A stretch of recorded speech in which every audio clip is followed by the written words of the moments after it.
Morning. What's happening? You seeing me yet?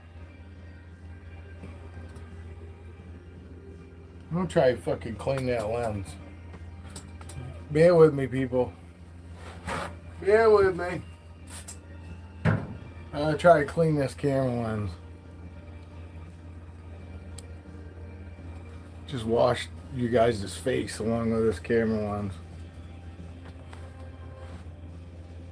What's happening, Dale? Yeah, is that better? Looks better to me. That little tiny lens, I guess, gets dirty too. Let's go. Yeah, let's go. You watch that, what is it? Something D guy rides a crotch rocket. He does that. Let's go. It looks brighter today. Yeah. Good morning, Siri. I'm gonna wait, get some people in here. Right now, I think it's just the fucking two of you, which is enough for me, but I hate having to keep telling people to go back in the live to watch for the babies.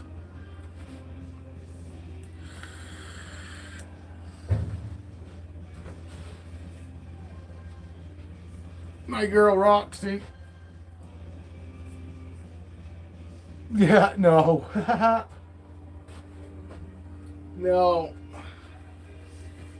No, but fucking the wife held them last night. I didn't hold them all day yesterday. I do take them out and check them throughout. You know, I think once yesterday I took them out just to make sure they had wet on the paper towel.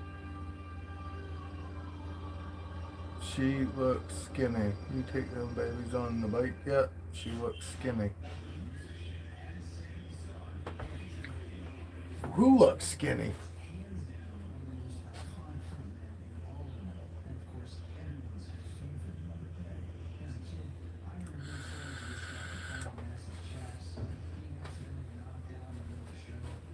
And I got another one in shed too.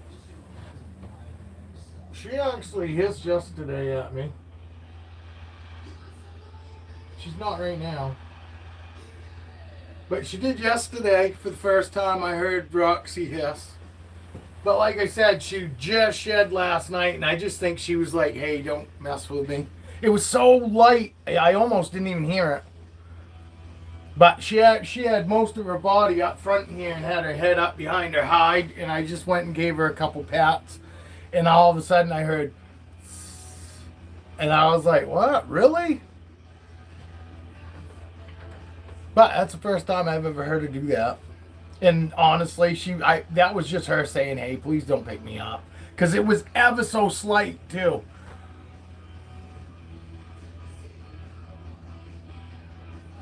Oh, yeah.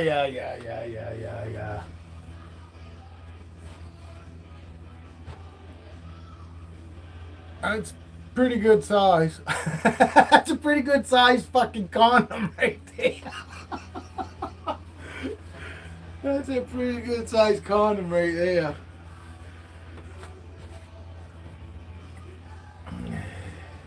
No biggie. No, I didn't take it as a big deal. You see me just reach in and give her pets this morning, and she's fine this morning. I mean, she was just that close to being fucking, they're not fucking happy when they're in shed. I'll be the first one to say that. But I don't think that it always is as bad for some snakes for us to hold them when they're in shed. Yes, I have snakes that I would not hold in shed because they're kind of shy anyway. You know what I mean? But most of them I would, but I do have a few, and it probably wouldn't be a big deal. They're not going to probably bite or anything. I just don't do it because I know they're not real comfortable, wanting to be handled for any length of time when they're not in shed. So when they're in shed, I mean, obviously it just makes everything that much worse.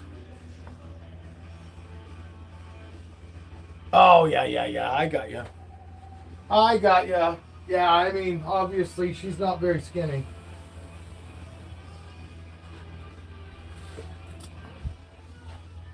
She looks great, though. She's such a beautiful girl. But I'm not gonna mess with her today either, just because she just shed. You know.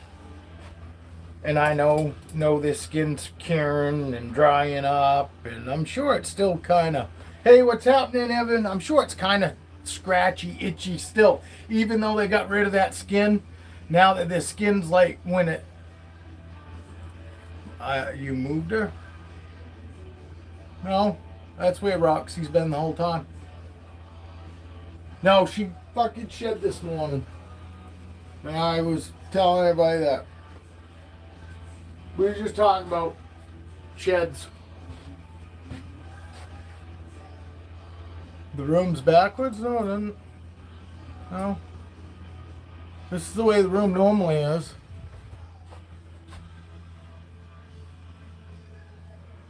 That's the way the room normally is.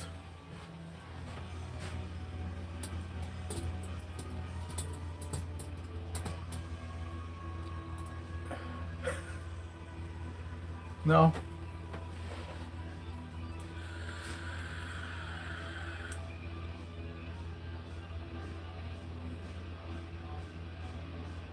Okay, it's not just me then, Dale. Thank you. I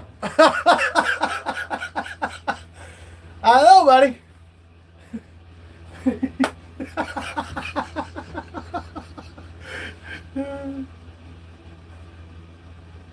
It's backwards as hell.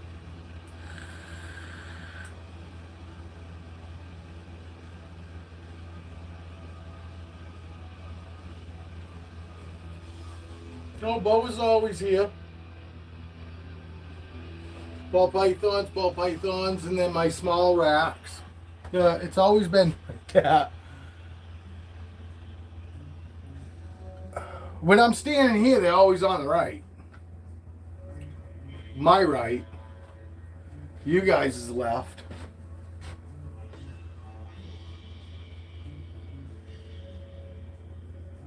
Yes. Who's messing with who? Really? Is it backwards or some shit? No, that's where the bows have always been, right up against the closet wall there. And my low rack's always been over there. I don't know what the fuck's going on. Bows on you, right? Really? So I don't know what's going on, dude. I didn't do anything.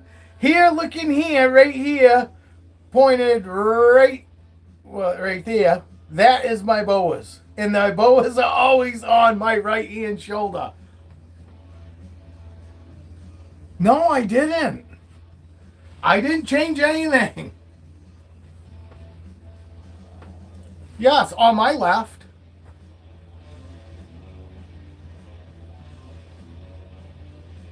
Really? Well, if I'm turning this way, my fucking small racks are there, and my boas are on. I don't know what's going on, guys. It's never been that way. I don't know what's going on. It's even coming up on my. That's coming up on my TV normal. It looks normal to me. Ha! YouTube fucking with me? Oh, I said the F word. Hey, Heather!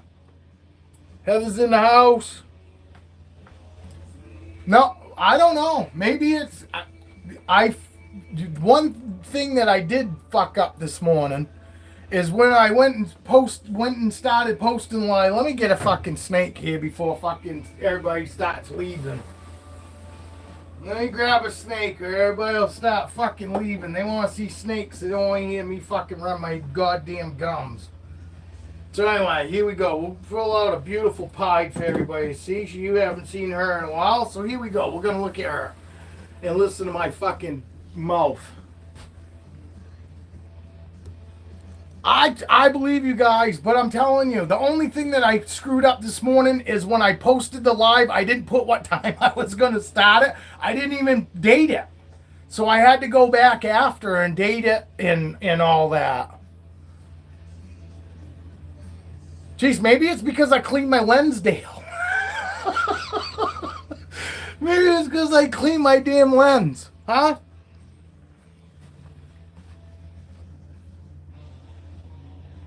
Isn't she beautiful? You see that oranges? They were so much brighter though. They were like they were brighter than this guy right here. They were brighter than him, Capone. See his bright, and he's not even that bright. Evan, you must have gone back and saw him. If you go and see the video when I got Capone, not Capone. When yes, Capone. I was right, Capone. If you go back and look at Capone when I first got him, he was fucking super bright, like sunshine bright, but like bright fucking orange. He was another beautiful fucking snake. I mean, he's still beautiful, but his colors are completely different now. Completely different.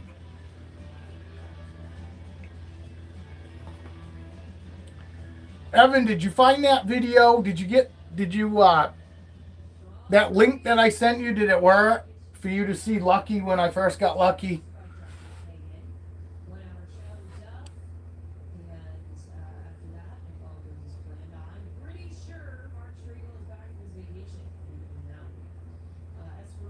Huh. Yeah. I don't know. It's weird.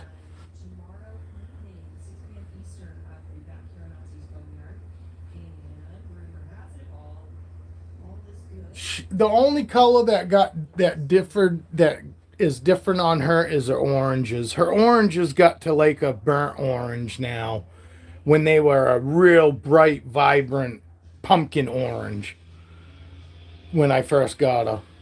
But that's them. That her oranges are the only colors that have faded. No,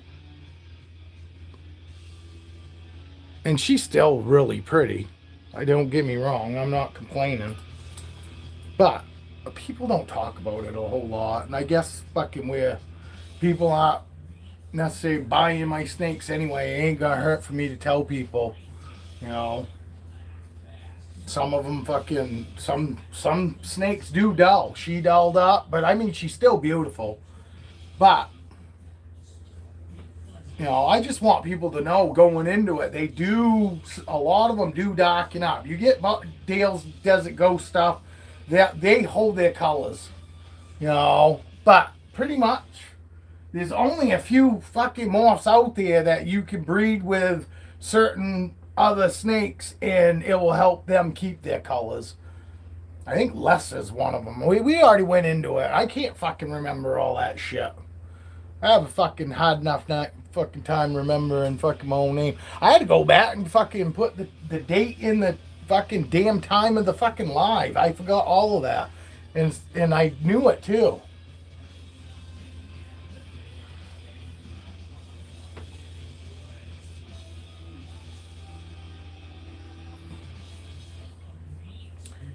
But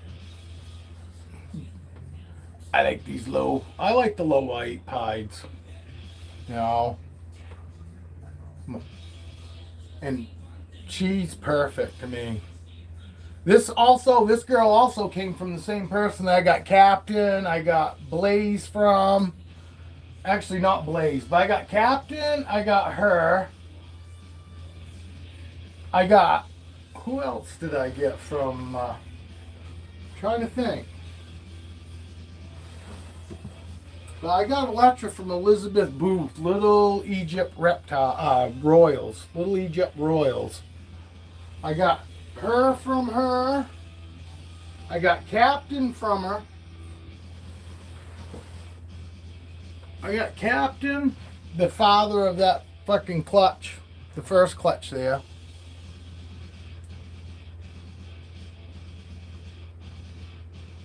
I don't know why it's backwards because it's not showing up backwards on here. And even on my TV it looks right. I don't know. I guess you guys fucking just pay attention a little too closely. It seems the same to me. I don't know. Alright, we got 4 of you in here. Danielle's supposed to come in too. Danielle sent me a message this morning. So did Evie. They both sent me messages saying, hey, sorry I missed you live this morning. I go, I didn't go live yet. Told them I was going to be on in half an hour, but I don't think they're letting Danielle get in until after the fucking hour. I don't know why. Actually, that don't make sense because fucking Evan's over in Tennessee too, so you're fucking an hour off from me. Oh, there's Danielle. I was just talking about you. Gina's burning.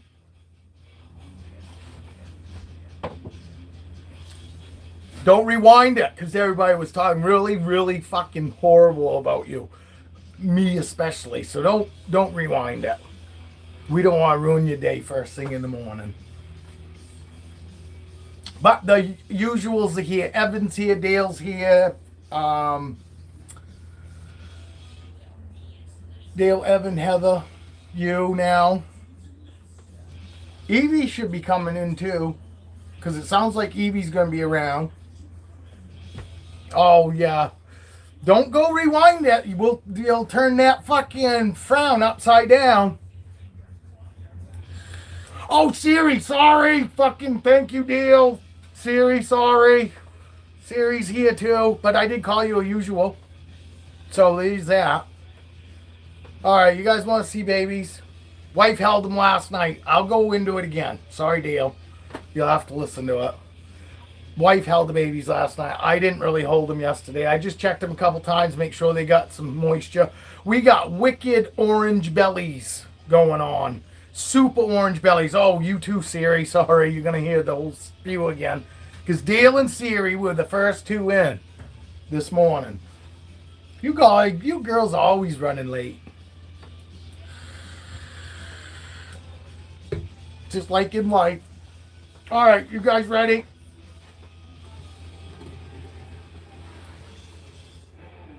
You like seeing all of them together? How do you guys want me to fucking film them? You want me to just pull out a big gob of them? Fucking, I love doing that. You guys want to see a gob of them and then I'll fucking take them out one by one? Huh? You want to see me take them out of the fucking... How? You guys want to see how they react, right? Coming right out of the tub. Is that... Come on, speak at me, people. There's a fucking... There's a pause.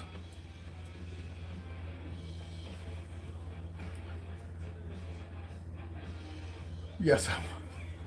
So, okay, so you want to see big gob of worms? Big gob of worms. I call them a big gob of worms. Because I'm fucking telling you, if Dale... I'm sure Dale knows whether he's picked his up in a big gob like that or not.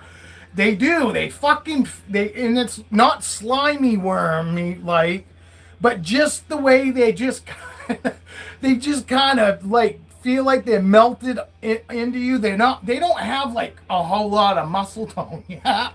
So they're kind of, fluffy. They're fluffy. Like marshmallow kind of like, that's kind of cool, but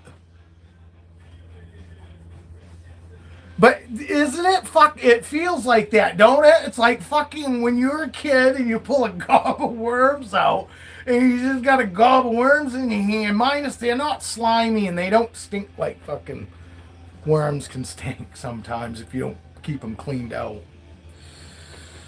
All right.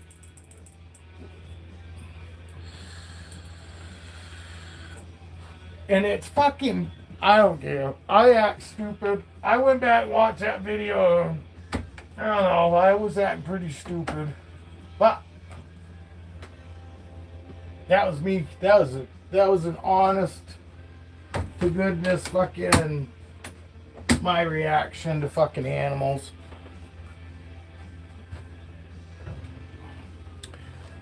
I wasn't making it more than it was. I really get that excited. 21 days and my egg hatches. Can't fucking right, dude. That's awesome.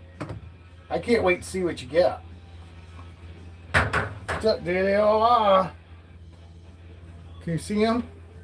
Probably not. Let me move that joint at half a joint. I was smoking Platinum Kush Breath this morning. Oh, yeah, see, they need a little bit of moisture. But look, you see there? They don't care.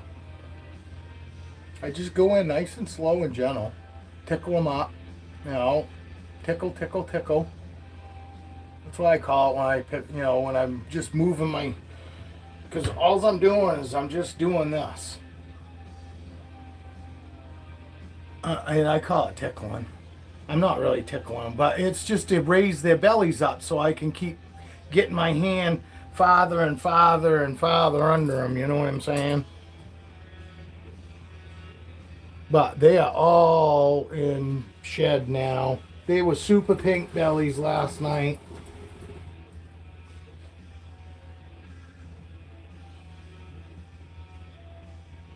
Look at their heads. There's them and my two holdbacks right there. The heads were. Right here, these two right here. There's that. I'm telling you, that black pastel is gorgeous. Oh, his eyes were actually in blue. Oh, sorry, people. See his eyes? Can you see his eyes are they're in blue? You might not be able to see it. It's probably reversed. You guys are seeing black eyes. Oh, there's another one with blue eyes. My holdback's got blue eyes too. Ha ha ha. This guy right here is in blue. This guy right here. He's in blue. He's in blue. See him right there? This guy. He's in blue. Told you it's gonna happen pretty quick with these guys. Well, alright, what's the matter now? Coming out like shit. They look like gonna shed compared to... Oh, yeah, yeah. And they were starting to go into shed because their bellies were starting to get pink even then. I mean, pretty much they come out of the egg, and go ahead and correct me if I'm wrong, Dale, but pretty much they come out of the egg going into shed. You know what I mean? It, like I said, it'll happen within a week of them coming out of the eggs. All my other snakes all shed within a week of coming out of the egg. Once they came out of the egg, you know. So I love them too. I don't even care if nobody buys them. I told Dale that yesterday. I don't care. But honestly, my holdbacks, take away my two holdbacks. There isn't a snake. There's one snake, but I pretty much think I'm going to keep that one too. I'm going to keep this black pastel leopard. I think too. I'm going to keep 3 for holdbacks for sure. But put it this way, the rest that you see here, they're all going to be about $200 shipped. For the most expensive is going to be $200 shipped. Most of them are only going to be $100, $150 snake. You know, the rest is going to be shipping. That right here, and that one's actually in blue too. Siri, I'm telling you. But like I said, I want everyone. I don't want anybody to go and claim that they want one definitely out of this clutch yet, because I do have another clutch coming, people. So I don't want you guys to go and fucking grab something out of this clutch, which is going to be at least a fucking month anyway, because I'm not worried. I could care less about fucking hurrying up and getting any money. Right now, I want to get them eating good so nobody has any issues with them when they get them. I want them automatically, you know. And that way, too, if they, for some reason, they don't go and eat, you know, for a week or two, once somebody gets them, which it's never happened. I have not had that happen yet. All of them are eating for everybody 3 days after they've gotten them. I tell everybody, feed them 3 days within 3 days of getting them. Evie, everyone that Evie's got ate within 3 days of getting. It'd be nice if Evie was in here, because she's told me they still eat awesome. So, you know, she hasn't had any food strikes. They all eat great. So I just want to make sure that they get plenty of meals in them. So if they do, for some reason, go a week or two when they get to their new home, that it's not gonna hurt them. They're gonna have plenty of weight on them. All right, here we go. We'll go one at a time now. I hate to because I really like holding them all together. I really do. But yeah, they're really dull today. You know. Let me do this. Let me try this because I think the front camera is better.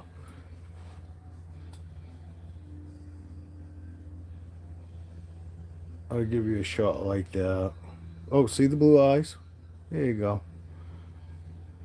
Oh, another blue eyes. See? I mean, they're in shad. This can't be.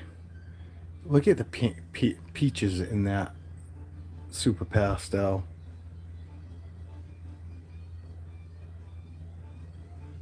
That leopard pastel is fucking. That leopard pastel has a fucking amazing fucking pattern. I love the leopard pattern on that leopard pastel right there. She has got like a wicked. I mean, that is a wicked nice super. I'm gonna pull her out because I do want to show her. She has got. If you know. Another reason why I say I'm not gonna be. Even this leopard that Siri likes, and I'll have to go back and look. This leopard has got a great pattern too. I had a couple people actually compliment me on the actual leopard pattern being like really. I mean, it's a definite. Nobody looks at these snakes and doesn't see the leopard in them. You know what I mean? This one's in shed too, and her eyes are blue, or his. But that is an awesome leopard pattern. But this isn't even the real. This isn't even the fancy one. You know.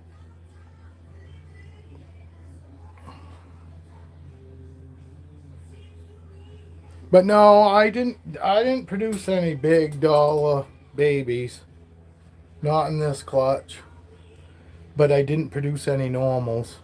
And honestly, at the time, you know, that's what I didn't want any normals. You know.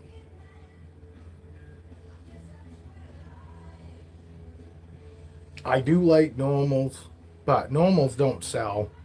And I mean, they don't sell, and they're not worth nothing.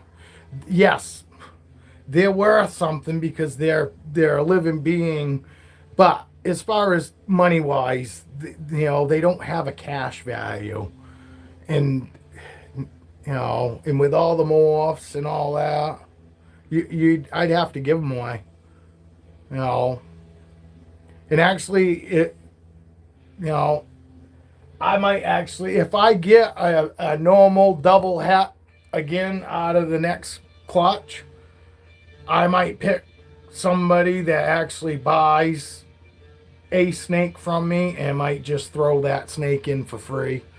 Granted, obviously, I won't just send it to them. I'll let them know ahead of time because I wouldn't do that to anybody. I wouldn't just go, oh, surprise, now you got 2 fucking snakes. I would definitely make sure that the person wanted the second snake before I would just send it to them.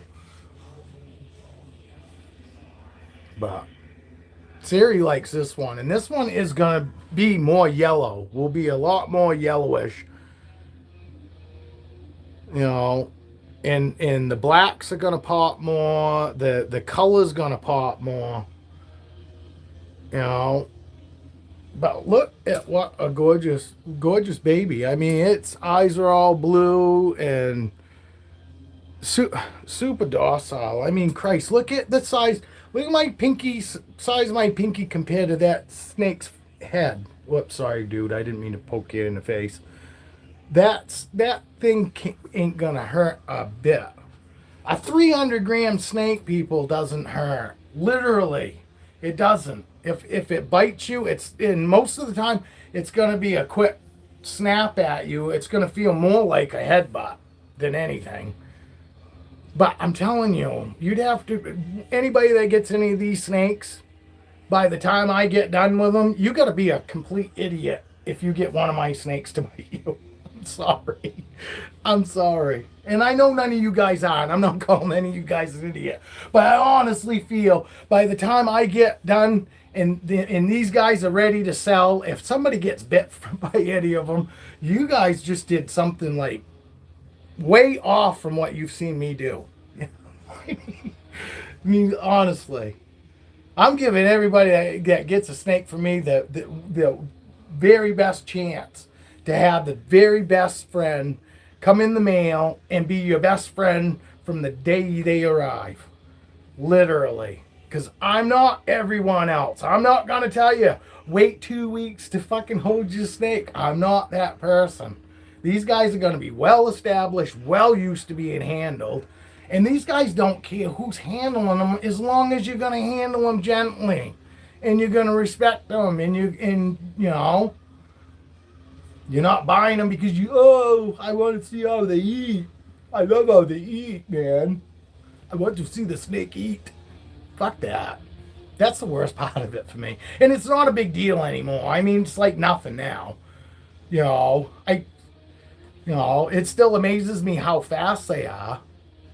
You know, because I never see them move that fast other than for food. Yes, I mean, everybody has said, honestly, I've had, not everybody, but I've had quite a few people. Oh, I gotta watch out. These guys are they don't care about nothing. These guys are all willing to crawl right the hell out of that bucket. I got to remember to keep putting the, because they don't care. You know what I mean? Nothing's a threat.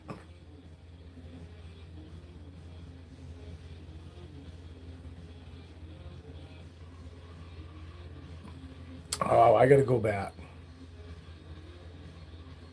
Yes, actually, I think you were one of the people that said that to me, Siri. Because Siri likes the leopard, so Siri's been looking at leopard stuff. So Siri knows what's available out there anyway. I'm not saying that these are the very best in the biz. I'm just saying from what I've seen also up on the market, these are really pretty ones. I gotta find it. Where are you, my pastel leopard? Oh, right there. And this also's got black dots down its back. I gotta go and make sure I put this top on. I hate to lose any snakes. I wouldn't lose them for very long in here, but this one's got the black spots down its back.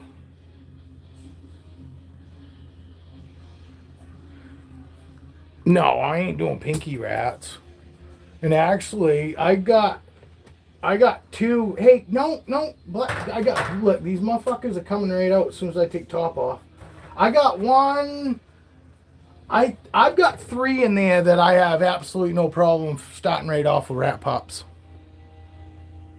But no, this one will get these rat fuzzies. The ones just before.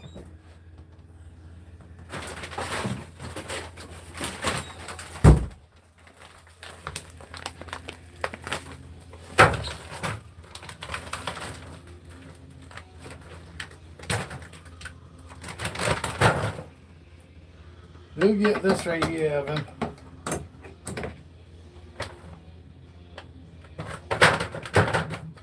Then we'll get one. Oh, this side right here.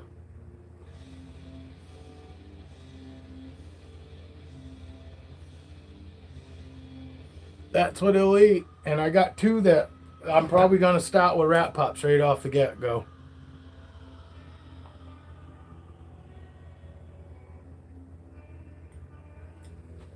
Yeah, he's been on rat pups for quite a while. You want slightly bigger than their biggest part of their body. You know, it don't matter how long. You don't look at how long it is. The only thing you look at is how big around it is. And you don't look at the head. Don't look at the neck. The neck has nothing to do with it.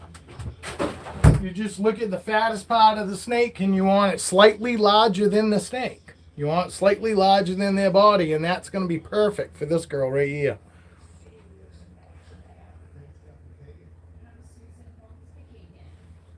And she'll only be on those for probably 4 meals, and then she'll go right up to rat pups. You know, it's really important that you know when to go up on your food. Not saying for you, I'm just saying for everybody in general that's here. It's really important that you know when to go up on your food sizes. You know, some snakes don't grow real fast. I'll show you. Get in there. They are coming right out. They're coming right out of there. This guy right here. Perfect example.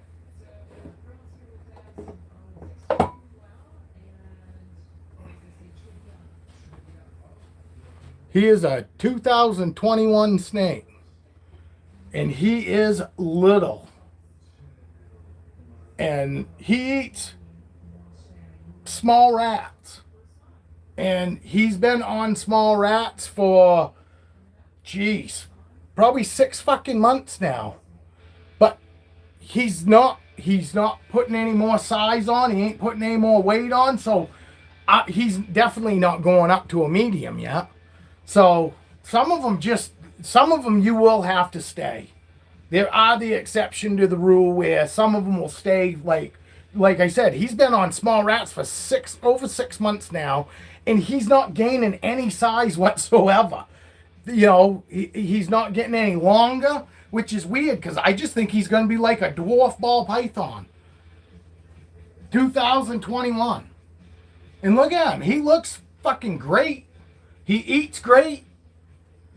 But he's just not a very big snake. Let's find another 2021. Let me get another 2021 snake. Christ. I could actually haul a 2022 Apollo out, and he isn't much smaller than this guy. I'm trying to find a 2021. I don't have one. Duchess is a 2019. I don't have any more 2021s. Oh, here's one that's a year younger. My pie, but he's a year younger, and he's way bigger than my other guy. But he's only been on small rats for probably month and a half, 2 months. So he's not long from, he's probably only a couple more meals of small rats and he'll be ready for mediums. He ate a medium last time. I found I have, most of my snakes are on mediums now, but I find the smaller sized medium rats and I give them to my smaller size snakes.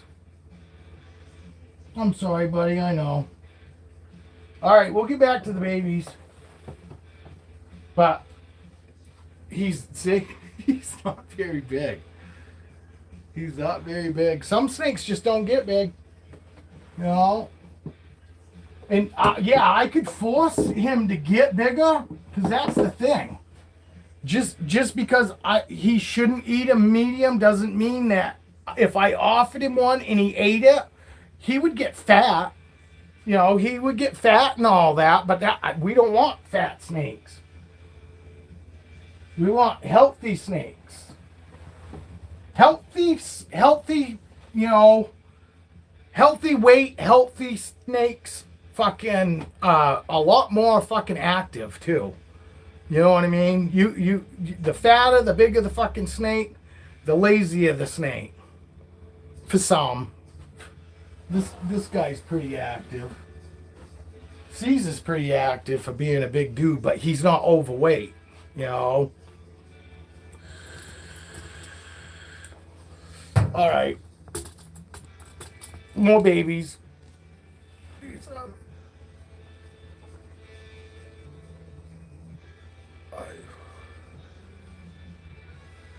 Oh, I don't mind seeing them eat now. It's not nowhere near as bad as it was. It just, in the very beginning, for a pet person that, that doesn't want to get bit, doesn't even like seeing them open the fucking mouth up, and then you got to feed them. Yeah, that's off-putting. And it is really shitty fucking feeling. It's good to see them eat, but it's fucking really shitty seeing them being that kind of aggressive. When we just got done holding them and we didn't see that side of them, and we don't want to ever see that side of them. But then when you have to feed them, well, here you go. You see that side of them. But it's just their food. They want their food. And as long as everybody, handles and feeds and handles properly, you're not going to have any issues. When people get bit, it's mostly fucking during feed time. And it's because they weren't paying attention, or they have snakes that don't get handled a whole lot. Because the snakes that don't get handled a whole lot, when you go and open their tub up during feeding times, they will come flying right out. Not saying that the ones that you handle a lot too can't do it. I've had Caesar do it, but I think I jumped him. I think he was sleeping, and I got his tub completely open, and then he saw movement, and that's when he reacted. It wasn't a food response. That was a, oh shit, what the fuck is that response. My females that I'm breeding and have locked with males, come feeding time, I hold my fucking head away from those females that I've paired, because they go into wicked food modes, and they will come flying out for their food, because they just want to get it as quick as they fucking possibly can. It's not that they want to fucking hurt anybody other than that food, but they get so discombobbled that they don't think about it, and they just react. It's a reaction. It's not really them actually thinking about it yet. All right, I'm going to pull out another snake. I don't want to show my whole back, so. But yeah, I want to show that one again. I'll pull that leopard back out again, because, Dale, do you have any idea? Is that what these damn black spots are down this snake's back? Can you see them right there? Maybe if I dull it up. See them? They're right down his spine. I'm kind of anxious to see if this one keeps those spots.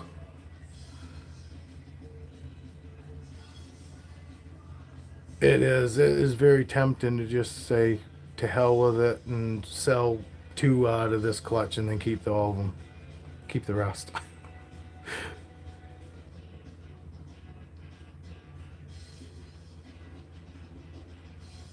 Oh, yeah, absolutely.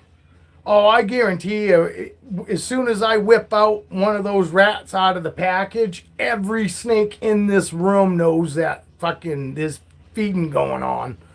And that's why I don't fuck with any of them. I don't open any tubs during feeding hours, but the snakes I'm feeding, because Dale's absolutely right. I'll have every snake in this room.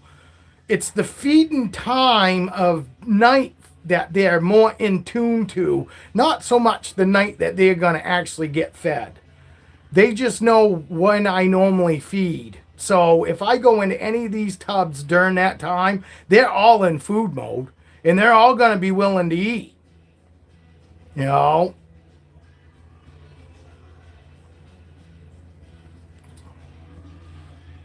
This is a gorgeous snake, and the yellows, you have no idea how yellow this snake's gonna be. I know Dale's excited just like I am, because the people don't realize when they see them at this young, because a lot of people don't hold them, and you're probably not supposed to. I don't fucking know, but I have, and it's worked out fine. It's worked out fine. I haven't had any issues. They all ate great. I only had to assist feed one fucking snake. So And all I had to do it like fucking 3 meals, and then after that, it's like, oh, I know exactly what I'm supposed to do. But this is a gorgeous fucking snake, and this thing's gonna be so yellow. And they're only gonna get brighter. I'd say, the first what 6 to 7 sheds. They'll every shed. This snake will get yellower and yellower and yellower to a point. Like probably the first 6 months, I would say.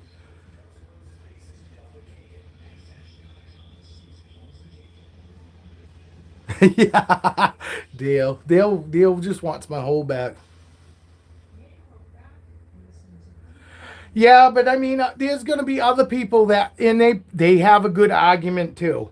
If you hold these ball pythons, too much sometimes in the very beginning, they get it in their head that they're being held, and they don't know to go into a food mode. So a lot of them, the reason they don't do it isn't because they don't want to, spend the time with them. It's because they want to try to make sure that they don't have to worry about feeding and all that, because some snakes don't want to be, they'll just get to the point where they think, oh, all there is in life is being held, and because they don't know that they have to eat. So a lot of them just don't hold them to give them the best chance to not eat. And that's also why people you know, breeders tell other people don't hold them until after they have their first meal with you. And I totally get that too. It's not a bad argument. It's an excellent fucking argument.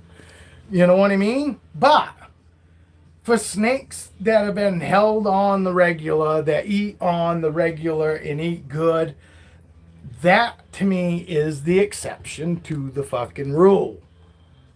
It goes back to the same fucking, idea of PVC enclosures as opposed to tubs. It really don't matter. What matters is that snake. Some snakes do great in either one. Some don't do that great in one, but do okay in the other. So there's always going to be the argument, and I understand. I do see both sides of the arguments and all that.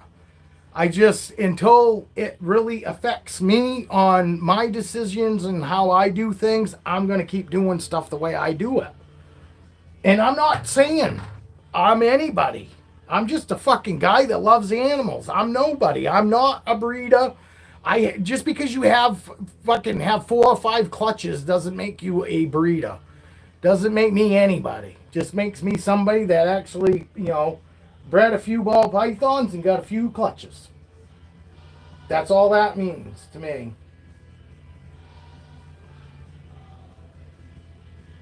On my whole back.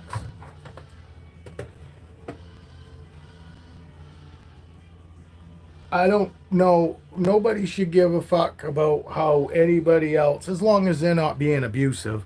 But nobody should give a fuck about how somebody else is doing and what they're doing and how they're doing it. You look at the fucking animal. If the animal looks like it's thriving and it's not fucking being harmed in any way, and it seems like it's perfectly happy and healthy, leave that fucking person alone. There's no reason to fucking belittle somebody because they do shit different than you. Big deal. I look at the animals. I base everything on the animal. I don't care how people feel. It's the animals. The animals are the ones that are fucking dealing with it. And I still say 90% of the reason all my snakes are as chill as they are is just because of how I do everything. It's not one thing. It's not necessarily how I house them. It's the whole package. It's everything that I do is what got me to this point. It's not one thing or the other. It's everything together. Because yes, you can have a few things off here and there, slightly off. Because with ball pythons, slightly off is normally a big deal. I'm not getting my fucking text up here. They're all het for clown. Spotted one is het for clown, I bet. Oh, you talking about yours? I gotta go back. This fucking, it's not keeping up.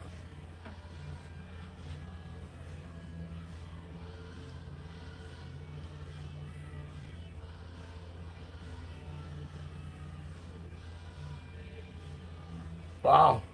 Yeah, that's little. 418 grams. That's a little bit, little guy.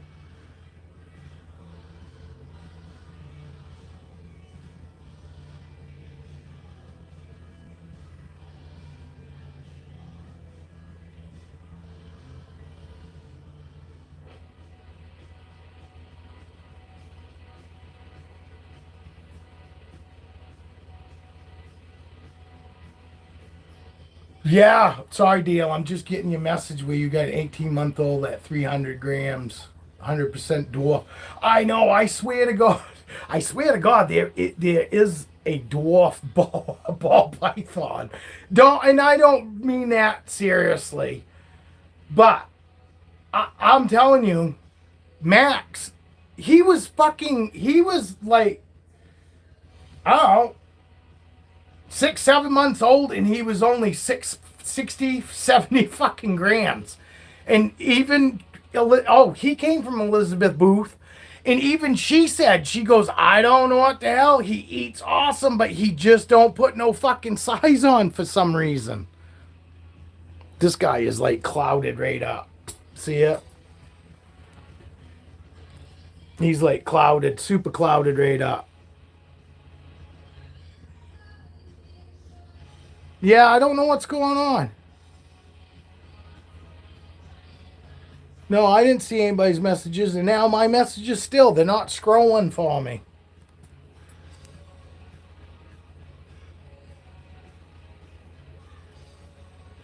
So I'm not ignoring you guys.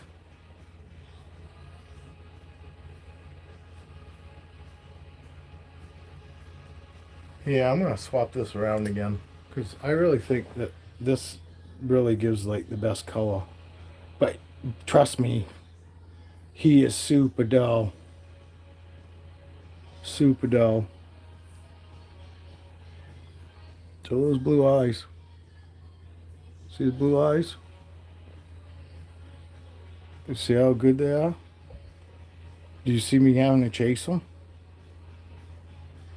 Oh, they know my scent. Obviously by now, they know my scent. Even though he can't see, I've already gotten somewhat of a bond with him because they know that I'm safe. They still know that I'm safe. See his tongue flickers, good tongue flickers. He's just exploring, going, "Oh, what is out there?" You know. Obviously, he's not really concerned for his safety because if he was, he'd be all balled up and making a idiot of himself. You know.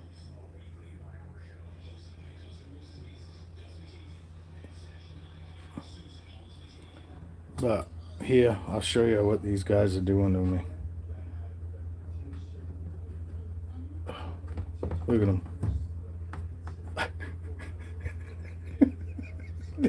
They're all in shed. And you saw them, they were fine. They were fine before I messed with them. This was gonna climb up on me. That's that black pastel leopard. See it? It's sitting there looking at my hand. All right, let's see. I'll show you one that I'm thinking probably can start right out on Wrap Pop. Is this one right here? And look how beautiful this is. A beautiful snake. And I could be a super dick and not even explain to you guys how much this snake is going to change and dull up. Because this snake is going to look amazing. And it does. This snake will look amazing to a lot of people, but they just don't realize how much this snake is going to dull. I mean, they dull right up. You lose a lot of that pinks and orange there on the sides. Yeah, that's the pastel. That's what pastel does to them. Turns their heads white. And they get wicked, wicked. I love that pattern around their eyes, you know, that yellow stripe that goes through their eyes. This is going to be a beautiful fucking snake. You guys are going to lose your mind. And this snake's going to look like she's a $500 snake, but she's going to dull. Oh, shit. I forget. Gotta fucking keep an eye on them little bastards. Get in there. Get in there. Get in there. Back up. Back up. Back up. Back up. You back up too. You back up too. Back up. Back up. Back up. Back up. Back up. Back up. You little shithead. I almost think they're looking for food already. But you don't even care. They're not head shy. They're not head shy. They're trying to escape. Not really, though, but that's the thing. You guys, a lot of people are going to look at that and go, oh, look, they hate that little tub or whatever, and that's why they're trying to get out. Hell no. It's because these guys aren't worried. They're not worried about anything. So they're curious. Even though they're in shed and some of them had blue eyes, you know, let me get that black pastel, because that black pastel is a beautiful snake. This guy is beautiful. He's the tiniest one. But he's wicked dull right now, too. See how dull he is? He would be so bright after. And the browns will be so much brighter. And you wait. It'll be amazing. It'll be an amazing transformation for sure.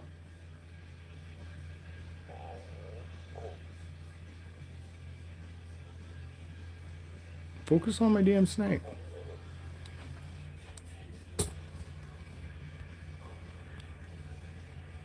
Like you said, even this one just being a black pastel, I think to me is it's a beautiful black pastel. You know what I mean? It's a beautiful snake. Just being, you know, single black pastel. But it is beautiful. 66% het for pride. I mean, het for clown. It would have been nice to hit the fucking clown, at least in one of them.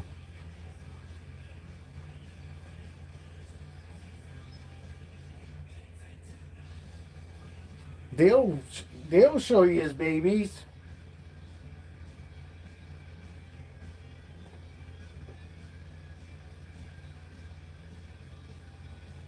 Oh, I already had you out.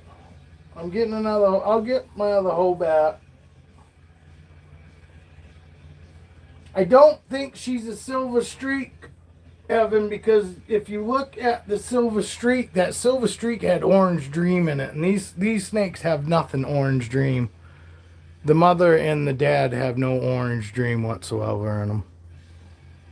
So she's definitely not silver streak.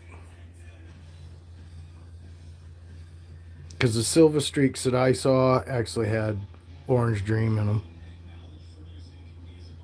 But she's supposed to be black pastel, super pastel, leopard. Well, no, she's a leopard, black pastel, super pastel, 66% het for pied. 66% het for clown. Got fucking pied on my fucking brain for some reason. But she's got a silver head. Her head's silver. Let's see. I'm gonna turn around here again. She got a silver head though. Hers isn't white. And she's a beautiful silver gray with like a whitish pink. I think the pink is just her being in shed, but I think that's going to be a white stripe. It's like an off-white right now. But she is all gray, silver. No, dark gray, light gray, and silver. She's really, really pretty. She's really pretty. And I'm pretty sure it's a female. We'll see when I finally pop her. looks, you can't look at them and tell. But, and look at, she got a fucking tiny little head. She got one of the smallest little heads. And she's such a sweetheart. But see, her belly's getting pink. It's not as pink as some of them. She's a little farther along because she was the last one out of the egg, actually. I'm pretty sure she was one of the last two out of the egg because when I checked, there was two of them out. That little bastard. Look at this little peekaboo guy. Look, peekaboo, he's been sitting right there just looking. Look at him.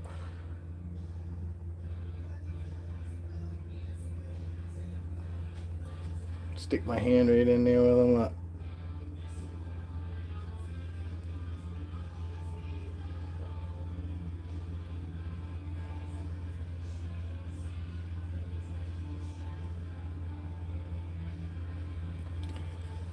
Well, there's the babies.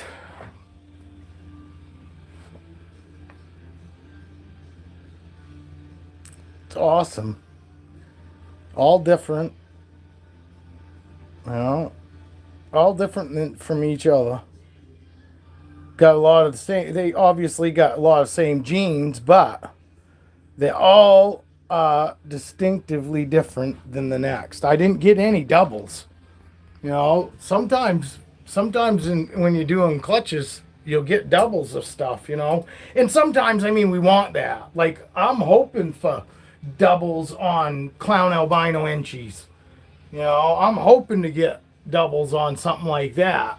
But on a clutch like this, honestly, I like the diversity myself.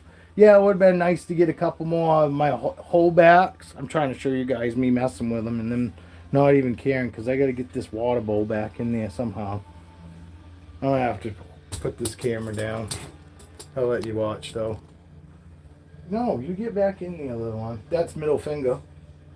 That's the little middle finger one. You got water over there. Are you on the water side? I got to see.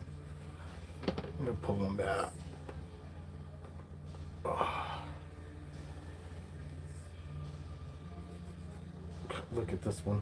Where are you going to come out and see me? You going to come see me already? That's awesome. I want you guys to show these guys how good you can be. Alright, Dad's got wicked good snakes. Look at them. Look at these guys.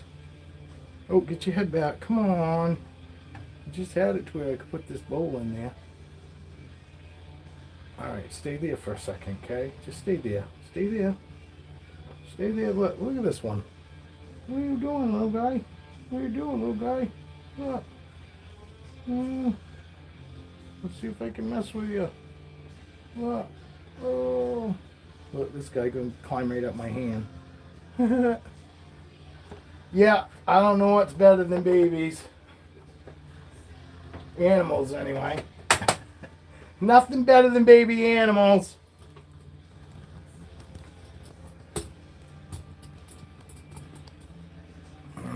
I don't know what you guys are seeing, but I'll put these guys back in. The other eggs are still doing great. They haven't started wrinkling yet.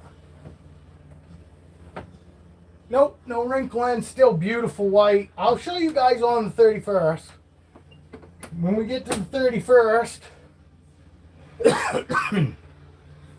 that is day 50 on clutch number 2.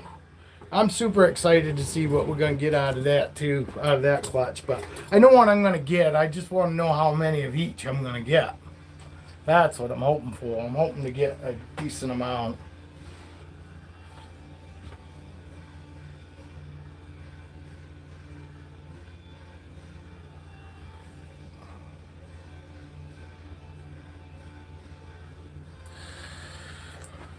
No, they won't be fun to choose, Dale.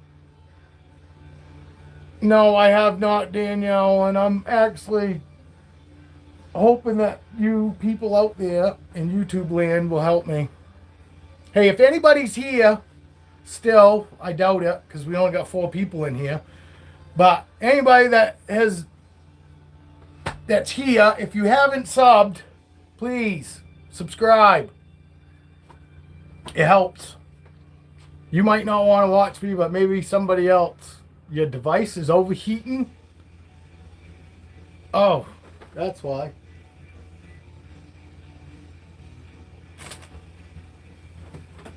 It says that my Roku's overheating. Never heard nothing like it.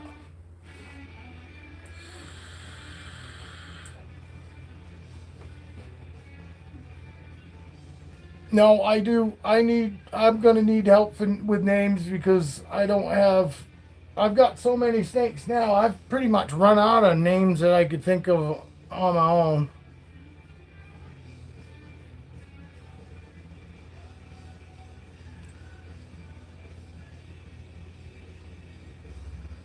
I just gotta wait for them to hatch.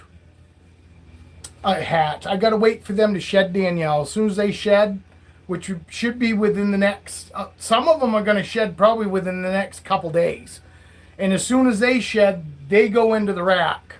They'll go into these little tubs.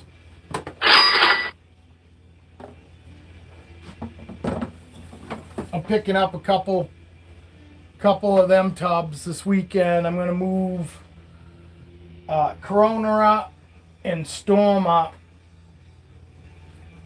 first, but then I'm going to move. Then I'm going to end up. I'm going to end up having probably five of these temp tubs. Well, they're not. They're going to be semi-temp. They're bigger than the fucking tubs that they're in. They're deeper, they're longer and all that. The tubs that I'm going to move the ones up to. And they'll be good in there easily for a year. But I'm going to put them up because I'm hoping if anybody buys my snakes, what's going to end up doing, it's going to go towards a CB70 rack. Or actually, tell you the truth, what I might end up doing is I might end up getting 2 enclosures to move Raven and Roxy up to. That'll give me 2 spots.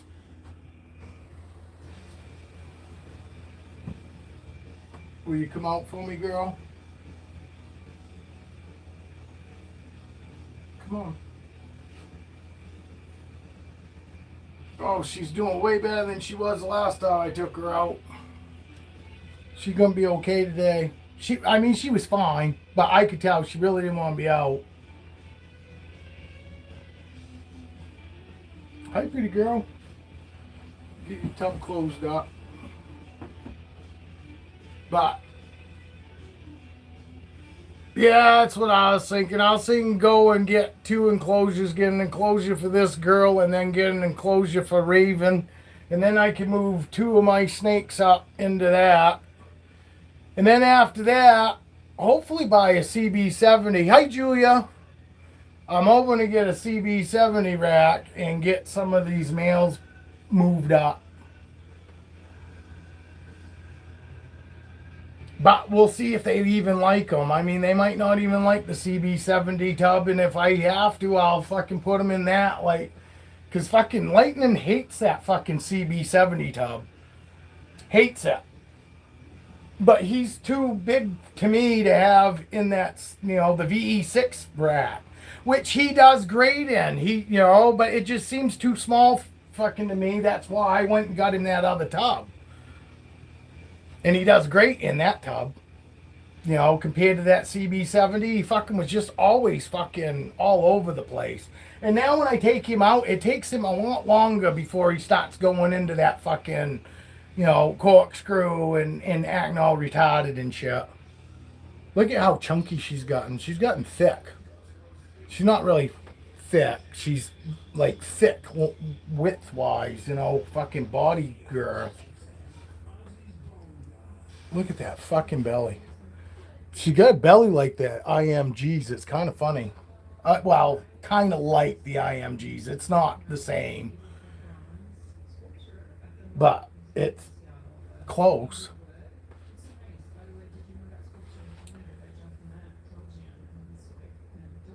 She is. She wasn't very fucking happy. She didn't really want to be out there the last time I had her out.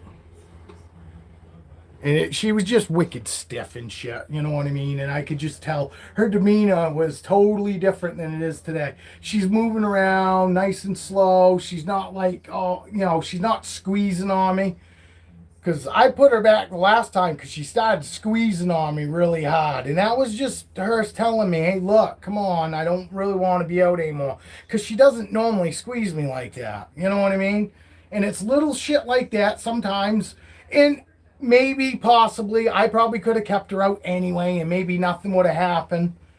But I still try to read what my snakes are telling me. And then maybe I misread it by her hanging on to me the way she was, but it wasn't the way she normally hangs on to me. Like right now, you know, when they start squeezing on you and they're fucking literally squeezing on themselves too, you can see their tails like being squeezed by them and squished by them because they're trying to squeeze you.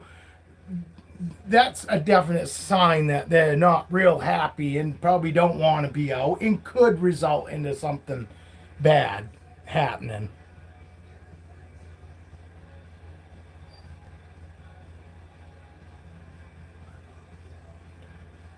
No, and you know what? And I'm perfectly happy with her showing me that way too, Julia.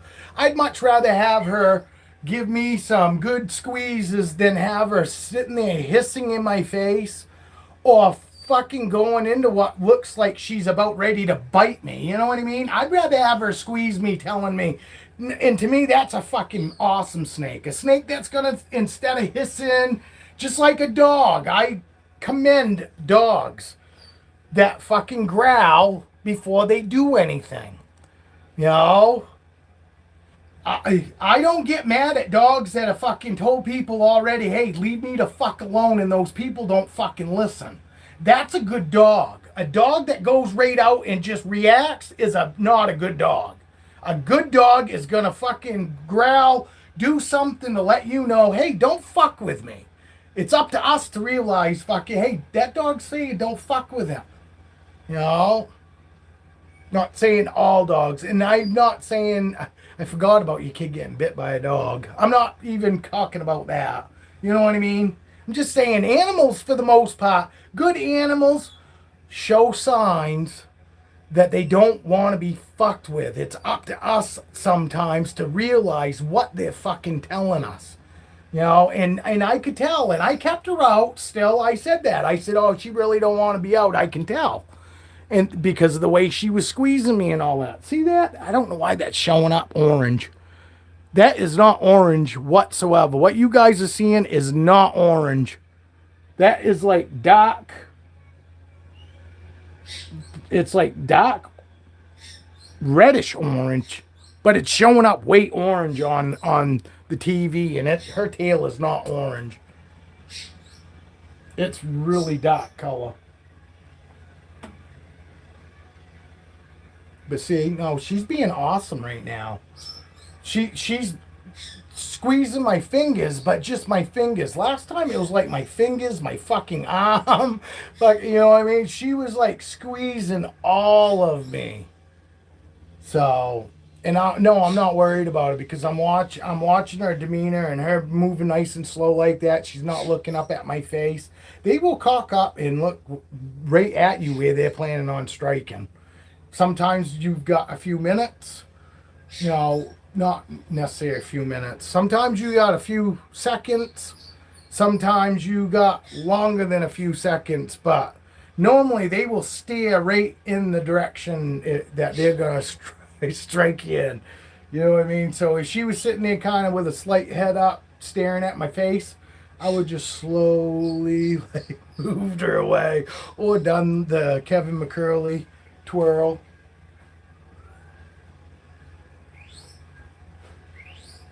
But I don't need to do that. I'm just showing you the Kevin McCurley twirl. The Kevin McCurley twirl.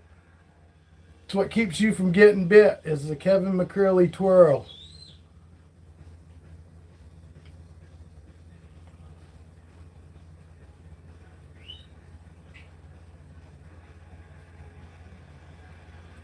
She is beautiful though. And I do love her, and I probably, she gets my blood pumping, you know, and that's probably really why I like holding her so much. Because she does. Out of all my boas, she's the one snake that I really pay attention to. I did pay attention to her body and her demeanor. You know, I like really fine fine tune myself to watch this girl definitely when she's out. You know what I mean? Just I can tell within the first few minutes when she's out how she's gonna be. It's never been an issue, you know, but it's and I chalk a lot of it up to is that I pay attention to her. You know what I mean? I try to give her what she wants. And right now she just wants to move around, explore. She's trying to see if she can reach out and get to something else. You know. But see how nice and slow she's moving. It's like they think. It's like their movements, they're thinking. You know what I mean? They're always thinking. Every movement is thought to it. Ball pythons just kind of, you know. And there's nothing wrong with them. I'm not saying that they're dumb. They just don't. They seem to just react. You know what I mean? Ball pythons just react for a sense of reacting, and these guys they do. They seem to think more. They I think they got a little more brain power, you know. But it does the way they move. They literally seems like they're thinking about that movement. There's a reason why they're going where they're going, as opposed to a ball python. They're just going. Oh, I have no idea why I'm going. I'm just going. But boas have more thought, and they think before they react. I think too, because this girl still every night I open her tub up. She's right there at the opening, and she comes popping her head right out. She doesn't come flying right out. She just comes out, just her head. She gets all of her head out and then just sits there on the lip and watches me. You know, yeah, she's hoping for food, but she's not just reacting on a hope and a dream. She's gonna wait and make sure that there's food presented, and once she knows there's food there, then it don't take long. But there is. You can tell when I stick food in front of her, she still waits a few seconds, tongue flickers to make sure it's food. You know. Now, if she gets super hungry, is she gonna be wanting to wait? Maybe. You know, every time, maybe not, but she does now. You know, that's the way she feeds now. She always waits. My boas always make sure, but most of my ball pythons do too. They'll come out and they gotta stick their nose on it, tongue it a few times, and then yep, now I'm gonna grab it. But for the most part, none of my snakes just come out and grab the food. They all come out, gotta stick their nose on it, or at least get close enough to where they can get a few tongue lashes at it, and then they'll eat. You know, but they all eat great. They all eat great. Dino's gonna get an upgrade next year too. So I'll have Dino's enclosure that I can use for one of my boas too. But I don't have any boas. But it'll be a few years before I got boas that will need to come out of the CB70. But the CB70 rat, Foxy's Christ, she's got another couple years probably before I'd have to worry about getting her back, getting her moved up. But a lot of them I ain't gonna need more than a 4-footer. Probably my IMG and probably Foxy and Motley will probably never need anything larger than a 4-foot, 2-foot by 4-foot enclosure. Because they probably won't get bigger than 6 feet. I know, girl, I'm sorry, but. Are you going back now? Okay. If you come back out, I'll hold you. I'll hold you longer, but I'm sure everybody wants to see some other snakes. You got my arm, girl.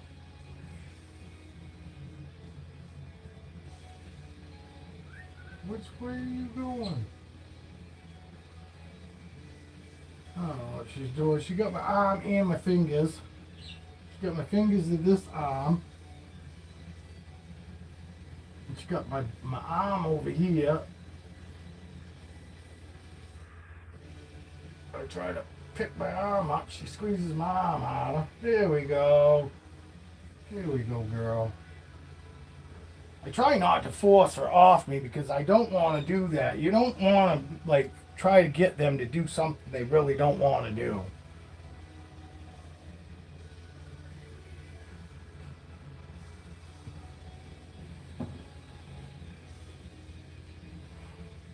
See what ends up happening. Where she end up? Inside, outside. Hopefully inside.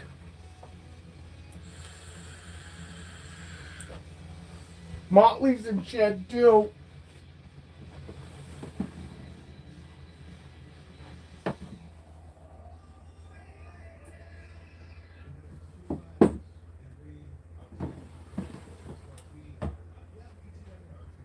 Oh, she's going back. Vixen. This is Vixen. Look at Vixen looking all fucking super bright yellow. This is albino Enchi clown. Jesus Christ. There we go. Good. She picks the light up wicked.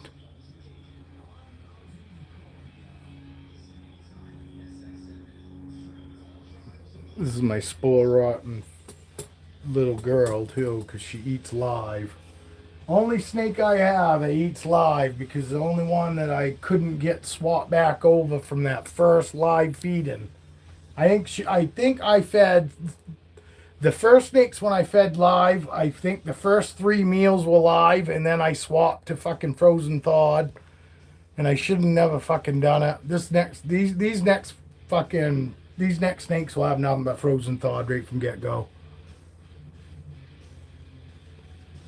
No, Lucky is pretty, without a doubt.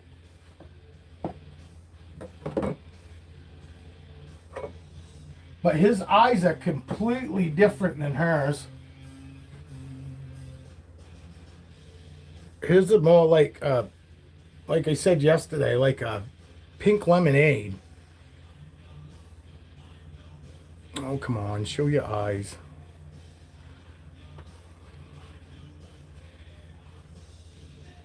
But she's got orange eyes. Her eyes are every bit of orange. Orange. But he's got pink. His eyes are like pink. And she got orange eyes. Like really orange. And he's got pinks. Oh, I can't figure out where the hell his head is. This is a bitch. See? She got orange. He got pinks. He got pink eyes. He got pink eye. Yeah, he's got pink eye. Poor guy. Poor guy's got pink eye. But yeah, there's the two together. Oh my god. Albino and anything white just sucks. Sucks for trying to show off, because they just pick up so much light that they pick up too much light. You know what I'm saying? But yes, Lucky is, and I put him to Electra. I put him to Electra, and they only locked one time, and then I couldn't get him to lock again. Then they never locked again after that. I'm just trying not to show the same old snakes. I figure everybody's probably getting tired of the same old snakes. So, but I haven't showed Vixen in a little bit. I did show her in the last video, but I didn't show her off for very long. But Not a very distinctive head stamp or nothing. But you can tell because there's no yellow stripe through her eye. Like I've said that before. You see, look at her eyes. See how there's no yellow stripe like this color on top of her head? You know, that darker stripe. Now watch. I'll show you a regular albino again. I'll show you fucking with him right here.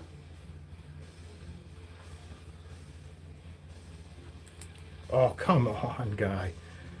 See how the yellow stripe goes through his eye? Come on. He's gonna be a dick. He's gonna be a dick. Come on, bud. Oh, my God. Okay, buddy. Hold on, I'll get him. Hold on, I'll get him. All right. I'm gonna have to grab him by his head, and I don't like doing that, but I'm gonna have to. All right, see that yellow stripe? How it goes through the eye? All albinos have that same stripe. Jesus, bud. He's such a weasel. That white, yeah, yellow stripe goes through his eye. That's how you can tell an albino. The albino, anything regular albino, is gonna have that yellow stripe that goes past the eye.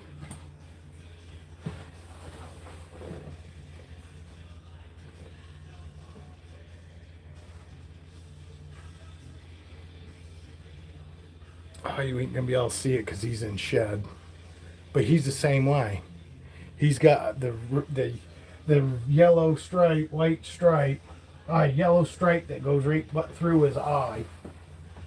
Let's see. I can show you with her. Right here. Here's another perfect example. See her? See that yellow stripe on her head? Goes right through her eye. That's how you can tell. That's just a, you know. That's how to distinguish, how I was told to distinguish an albino from a clown albino. Is a clown albino, she's got no yellow stripe going through her eye, and that's how the guy that helped me identify that clutch fucking explained it to me. And there's probably other ways too, but he said that is a real evident, you know, look at real quick and be able to tell, nope, that's just albino. You know what I mean? Albino, it could have something else in it, but it's not going to be clown albino. That's how you distinguish clown albino from an albino. Anyway. So, with that being said, what do we want to do now? You guys fucking want to look at Peanut? You guys want me to weigh Peanut? Peanut's my smallest ball python that's not a baby. She's yeah, look at if Evie didn't make it, I don't think. Because Evie's got her brother and sister. But Peanut isn't so peanutty. Especially since you look at the other babies now. But Peanut's still a tiny girl. I want to see what she weighs now. Peanut has moved on to wean rats. This little girl is on wean rats. And she's had 2 meals of wean rats so far. I don't think she's 300 grams. Oh, and I'd be wrong. She's 396. And look at her. Look at her. She wants to come to Dad. Watch. She's such a good girl. She is so sociable. So sociable. She really is. Come on, girl. She's so sweet. But there we go. She's 396.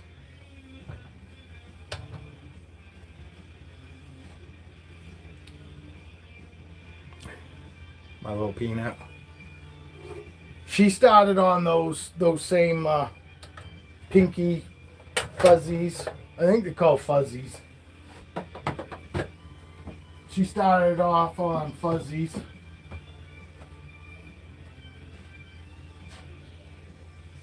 But she's such a sweetheart. I really wish fucking her stripe down her back wasn't so dirty. Doesn't look that dirty there, but see how dirty that stripe is? She got her dad's dirty stripe. This is her dad. See, dad's got that dark, he's got that. It used to be gold. This was super gold. Like super, super gold. And now it just looks brown. But she got her dirty stripe from her dad. That's her dad. Caesar's Peanut's dad. But what a beautiful girl she is. She got green eyes. It's got really bright yellows here, but it's already starting to fade. This yellow, that yellow will end up fading. Just like her mother. Her mother was really bright yellow and brown. I thought she was black, but I've already told everybody the story of this. That's mom. And mom was so much brighter yellow, you know. And now she almost looks like almost like an off-white, like an antique white now. But just a little more yellow tinge to what would be an antique white, you know what I mean? But she was really yellow too. I mean, Desert Ghost. You gotta hit Dale up for his Desert Ghost stuff if you want stuff that holds color. Desert Ghost, Lesser. And there's another one too. I can't remember what it is, but. And it don't matter to me, because I'm not breeding anymore. I'm done breeding. This girl ate a medium rat. Like I said, yeah, this girl right here, she ate a medium rat. Well, my squishy pied. This is the one my wife and I was saying how squishy she was. Guess what? She's not so squishy now. She's still got some squish to her though. Yeah, you say that, but your snake ain't. You will get back to that. They might, but I guarantee, Evan, your snake is gonna. All the clowns do. All clowns before 5 years, your clown will dull and it will lose a lot of its color. It sucks, but it's just part of it. Oh yeah, but you're looking at young snakes. You're not looking at mostly adult snakes. No.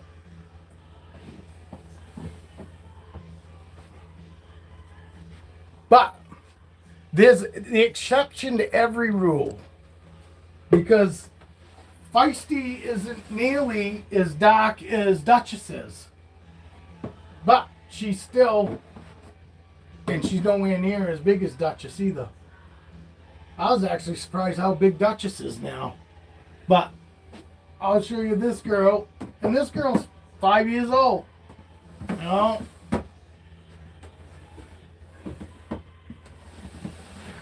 And I'm not saying that yours is gonna be like fucking dull rate up, but all clowns dull up. They do. You know, unless you got like Desert Ghost in it.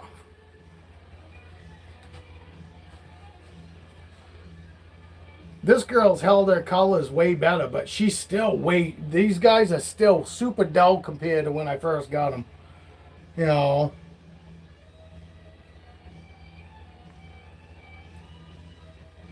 But it also depends on what's in those spot nose combos. It's not the spot nose itself that's helping it, that's making it keep its color. Chances are it's the combos that are in that clown. Because a lot of people won't even show their adult clowns because they don't want people to see how dull they get. Because all snakes are like primo. I'm telling you, the first year is about the premiest that any snakes look. Yours still look great? How old are they? I'm just asking.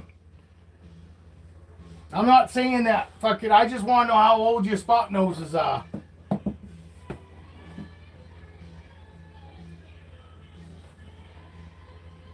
And what do they have in them for genes?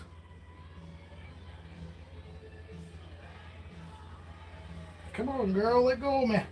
Let go of me.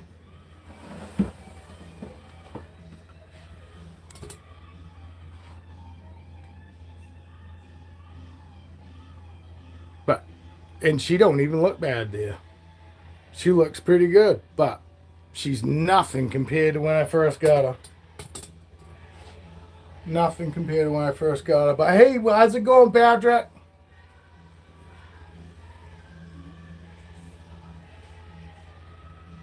I had the babies out earlier.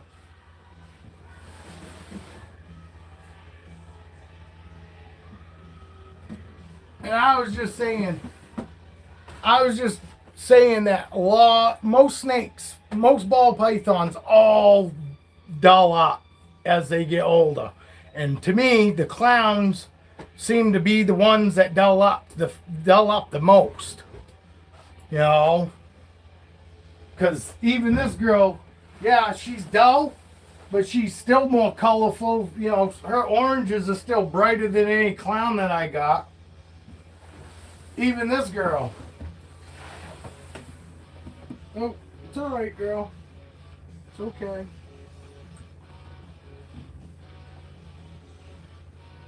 You know, even this girl's brighter than my clowns, but she's still super dull compared to when I first got her. You know?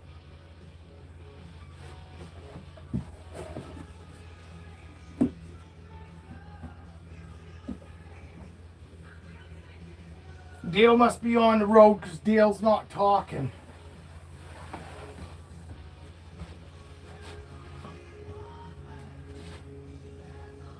Dale's got spot noses. Or a spot nose. I think he's got a spot nose fucking desert ghost.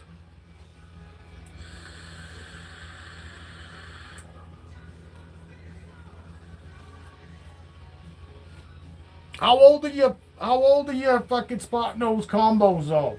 They young or are they 5 years or older? You know, because you know, all my clowns, they all started losing their color fucking probably 3 years in. I started noticing it, and by the 4th year, it was definitely evident. I mean, it was like night and day, and cause they haven't lost anything since. But I wouldn't be a bit surprised if once they get over 10, they'll probably even darken up some more. You know, I don't know because I haven't got to that point yet. But I know all my clown stuff, my visual clown stuff, Magnum is nowhere near as bright as he was. You know, Heifer Pie, he's nowhere near as dark as Mom, but he's nowhere near as old as she is either. When he gets as old as fucking Duchess does, I guarantee he's going to be nice and dark too. You know, he still looks good. It's just, I had no idea when I first fucking got into ball pythons that they were going to darken up. Not as bad as they did. You know. Granted, it was I found out they were going to darken up before any of mine darkened up. And then by the time that fucking they did darken up, I said, yep, everybody was right. Because even Captain fucking, you know, I don't know. He might have been more, when I first got him, he might have been super silver. But you could tell all day long he's got a greenish color to him now. You know, he definitely ain't got no silver in him. You know, so I don't know if that was just him darkening up, turning him from gray to green.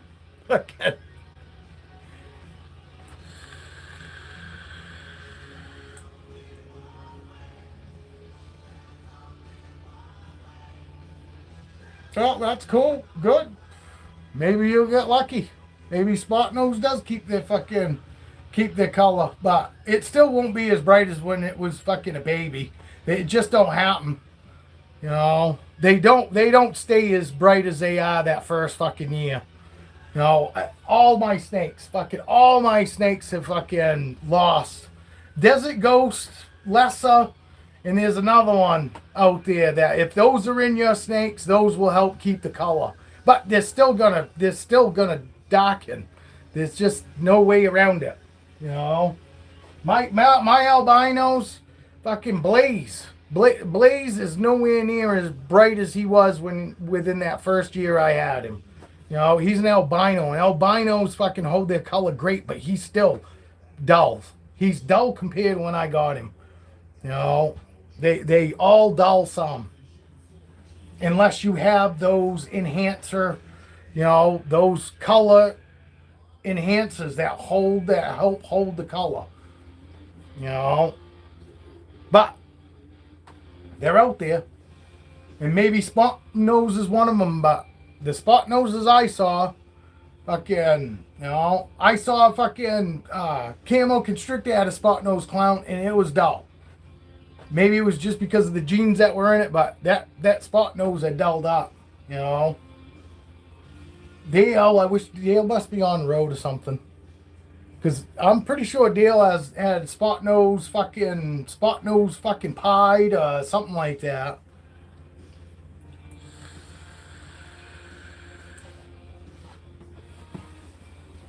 Look at this guy.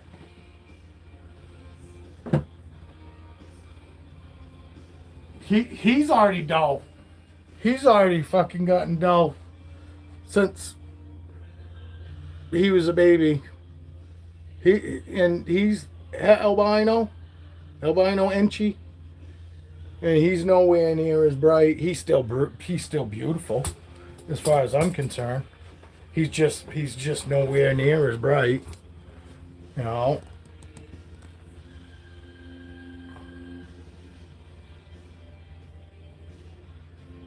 He wouldn't eat a medium.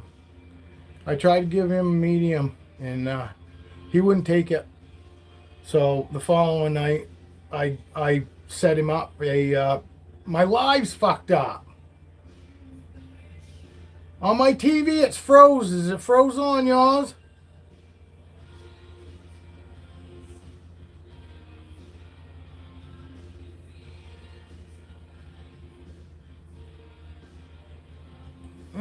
Yeah, could be. Could be way fucking the scales spread out and they catch the light differently, maybe. But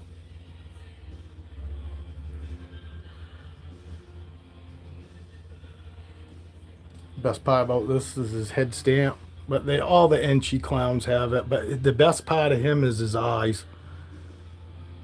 He's got fucking amazing eyes. And get him to show here.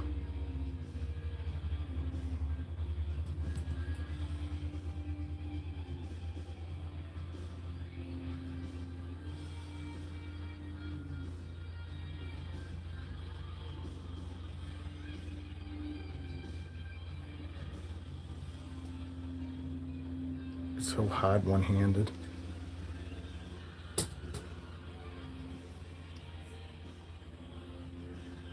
But yeah, his eyes are that color, that light color on the side of his face is what color his eyes are.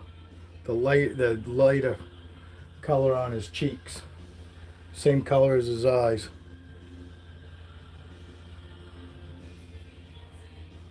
Some of them do. You know, some clowns do. Because honestly, his mom doesn't have the most beautiful eyes. Feisty doesn't have real pretty eyes. Honestly, his mom doesn't. But this girl, my clown pie, she has got the best eyes.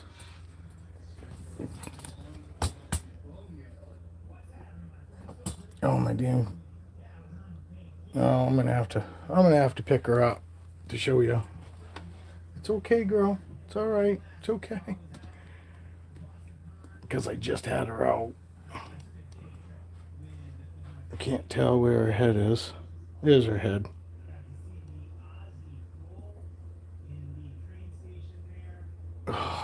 She's not gonna cooperate with me.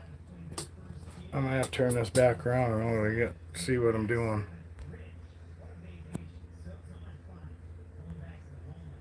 Oh. I'm not trying to hold you by your head. I just want to show these guys your eyes. She's got beautiful clown eyes. She's got the best clown eyes. You'd swear he was her son, because she does. Her eyes are beautiful. She's got beautiful eyes. And so doesn't Magnum. Magnum, my other clown pied, has almost the same color eyes as this girl. But they're super orange like. She's gonna go away on me.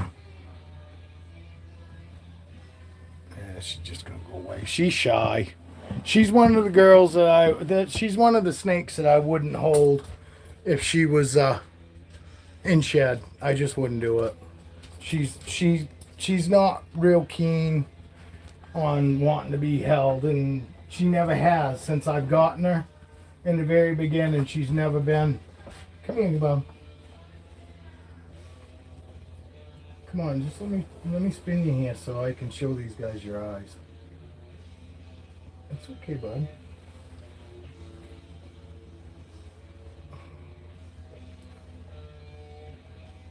He says, Dad, what are you doing? We already did this. We already did this. You already showed me off. But that's, honestly, that's why I got into the... Actually, I think Ziggy just kind of has dark eyes. Like normal snakes. He doesn't have those real clowny eyes, I don't believe.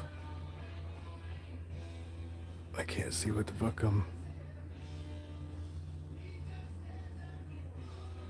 it's too hard to try to show you the eyes. Yeah, I'm gonna look at Ziggy. I'll look at Ziggy right now. Here's Ziggs. Yeah, Ziggy's darker.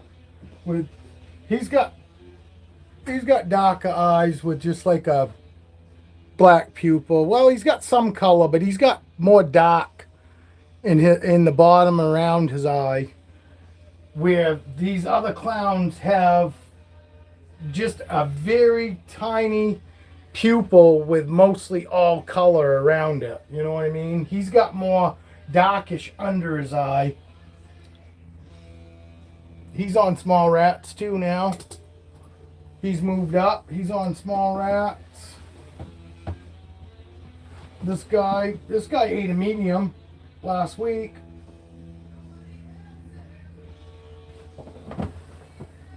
So now all my snakes, my TV's froze for some reason. Oh, there we go. Wow, yeah, that's way back. I'm just holding the fucking, oh, there we go. Alright, we're caught up now. Oh. Make sure that snake didn't pee on me. My forearm's wet. Probably dipped him through. Probably got him through fucking his water. Fuck my cigarette go. You seen that dog?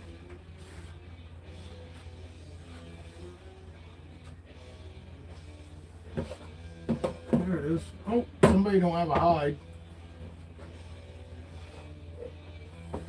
Not you, Ziggs. Vixen?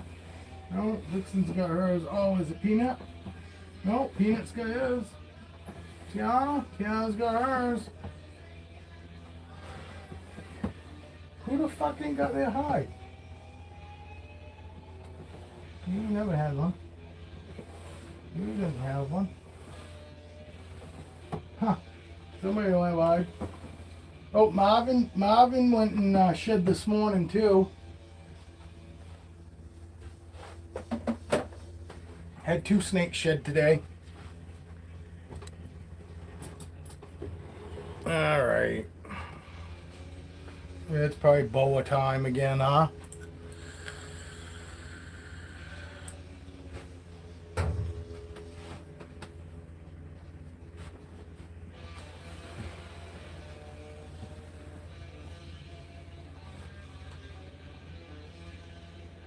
Oh, Foxy's right in below.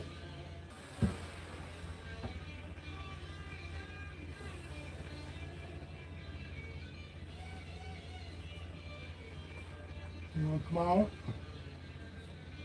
No, no, not really.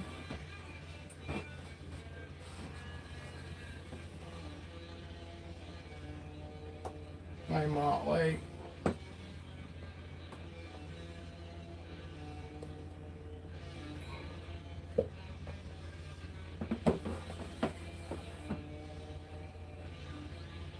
Motley's in blue. She's not solid blue yet though. But blue enough to where she probably can't see all that great.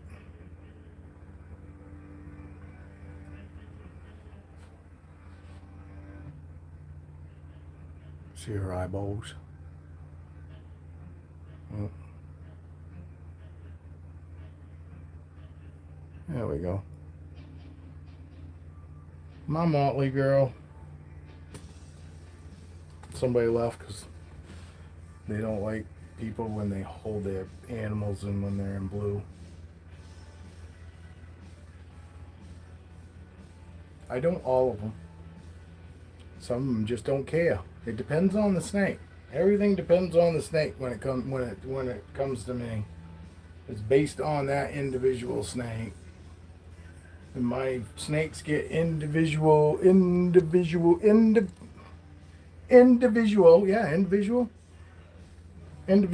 care.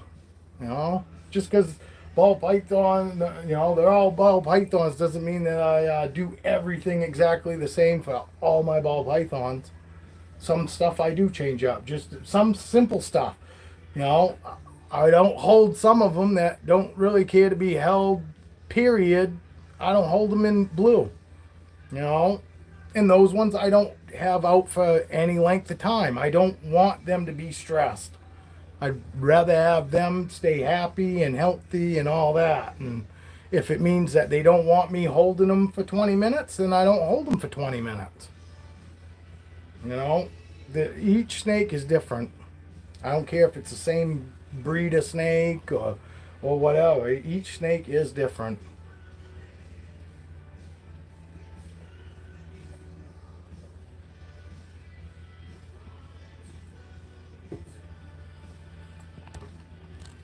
No, this isn't stressed out in the least. This is not a stressed out snake.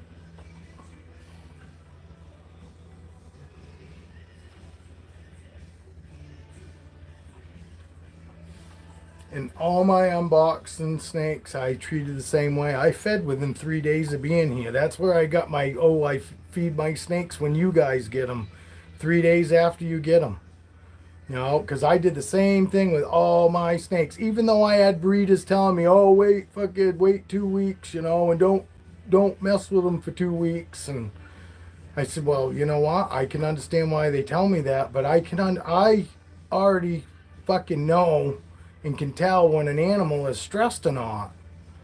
So I went and treated them like, well, they're an individual. I'm going to take them out and we'll see, you know, if they act stressed. If they act stressed, I'm going to put them right back. I'm going to hold them for a very short time, and then I'm going to put them right back to where they don't get overly stressed.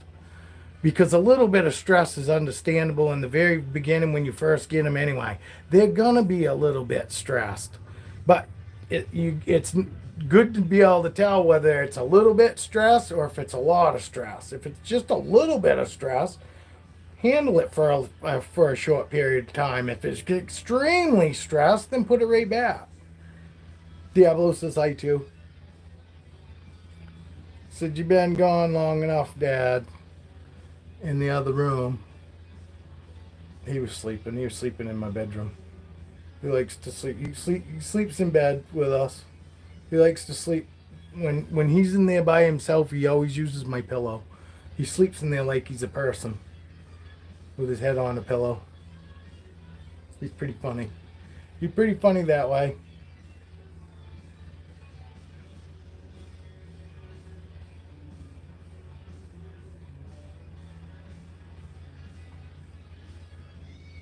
You know, I'd say she's pretty stressless. You know, I'm sure that she's not going, "Oh, this is awesome," but she's going, "This is normal. This isn't bad at all. Nothing's gonna happen to me. Like normal. Dad's gonna watch me, make sure that I don't fucking get hurt. Nobody hurts me." She's not worried about anything. She's not worried about anything getting her. You know what I mean? She didn't even jump when I touched her. She's not worried about anything. Yeah, Diablo does love his dad. He still growls at the wife. Especially when it comes to wiping his damn face. Fucking because he's always drooling. He's drooling right there in his sleep. For fuck's sakes. But it's worse when we have food. When we have food, he gets even worse.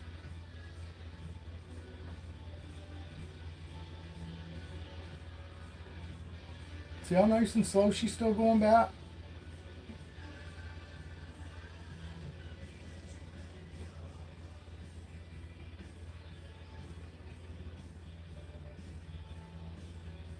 Yeah, and the plan is too is when I move one of these other balls up into one of those tubs, she's gonna get one of these VE6. She's gonna move up too. She's gonna move up to a fucking one of these bigger tubs. This girl right there.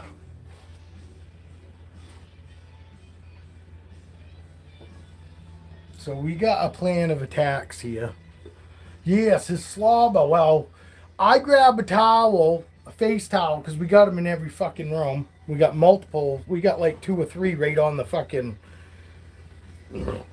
coffee table in front of the fucking couch, and then there's 2 in the kitchen on the bar, and we got 2 in the bedroom. But yeah, I go grab a rag and tell him to come see me, and he knows what it's for because he don't really like to have his face wiped. I'm sure fucking just like little kids, they didn't like to have their face wiped either. Well, he's the same way. He doesn't like to get it done, but he will come to me, no problem. I go, "Diablo, come here. Let me wipe your face." He'll come right to me, and he'll literally sit there and let me wipe his face. My wife has got to grab him by the fucking scruff, and it's not, no, she's got to that point. She didn't grab him by the scruff to begin with, but she has to because fucking he won't even go near her. He literally has to chase him around in the fucking living room, and he'll just keep walking away. He doesn't run away from her. He just keeps walking, and he does this thing with his face where he's like, "Oh, fucking, can you get me? Can you get me now?" Fucking, so she grabs him by the scruff to make him stop, and then she wipes his face and cause he's growling. Fucking dick. He's a dickhead to mom. Barks and whines till she fucking leaves in the morning. Every morning. He does it on the weekend too, till he figures out, Dad tells him, Mom is not going anywhere today. Mom is staying home with you and me. And then he starts whining. And he'll whine all fucking morning. Look at him. He's listening to me. I'm telling you, that fucking dog listens to everything.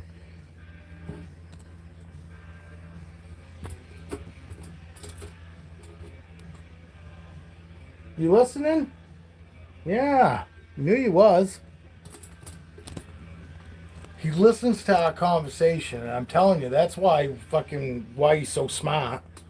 Because literally, he listens to the wife and I constant. If me and my wife are talking back and forth, and then he gets jealous because then he's like, "Oh, Dad, stop paying attention, Mom," because he'll get right up in my face and start going, "Ah, rah, rah, rah," and wanting to play and all that. Does it when I get company come over, and it's the same thing. I get company come over that wants to hang out and talk to me, and after we've talked and been hanging out for so long, he gets up in my lap and he starts like pushing all his weight on me.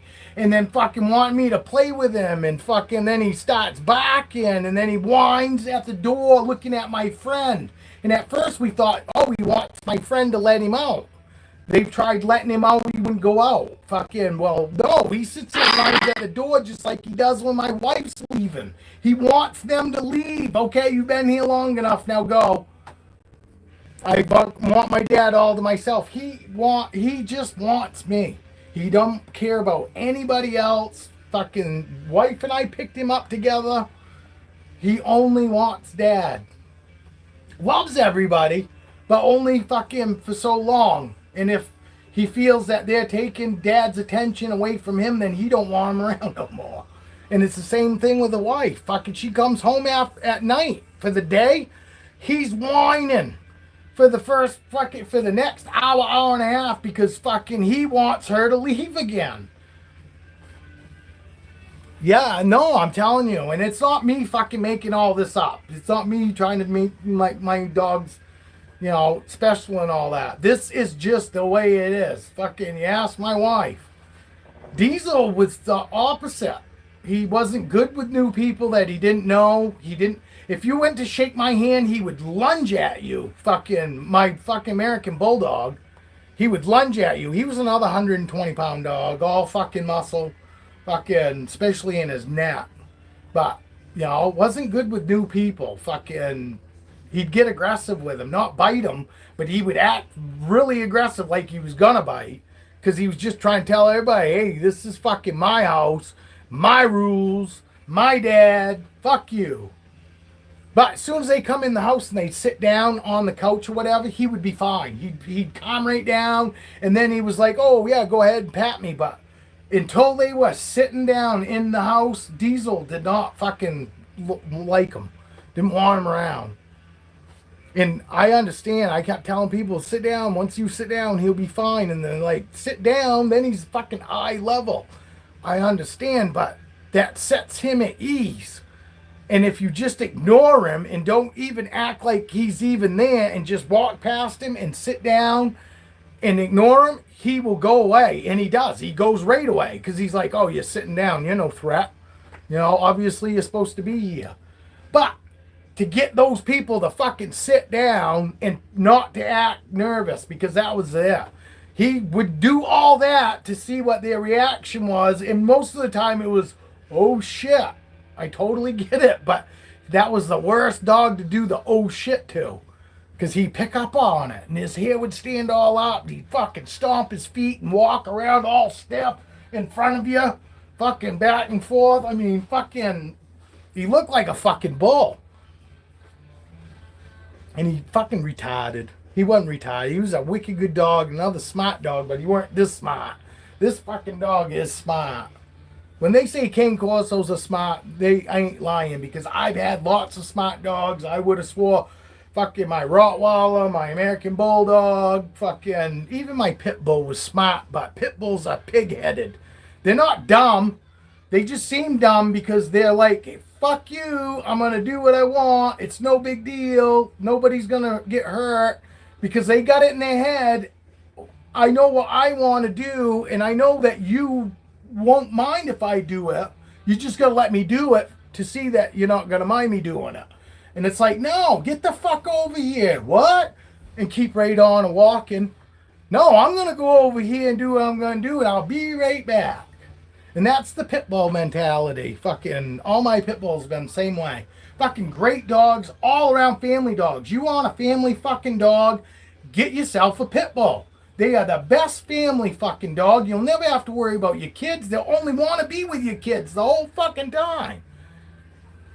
Wicked hard-headed. But they're good dogs. They really are. And then it's And it's only on the shit that don't really seem to matter. Because when it came down to needing him to listen to me during those times, you know, hey, get back here or whatever, he would listen to me then. It would be the stupidest shit that fucking he'd be like, no, just wait a minute. Like fucking going up into the driveway where we share a driveway with a guy out back. I don't want you up in that fucking driveway. You can go right up to it and stay on the lawn, but don't go in the damn driveway. He would go up to the edge of the driveway and I'd be like, don't you fucking go over there. You stay home. And he'd look at me like, Dad, I'm just going to go over here. And he'd take 12 steps to the other side of the driveway, pee, and come right back. But that was his whole thing. I'm not really doing anything though, Dad. Watch, just wait and see. And it's like, fuck you. That's still one of the things I don't want you doing. But in his head, it's like, I'm just going to go over there. I'm really not going anywhere, Dad.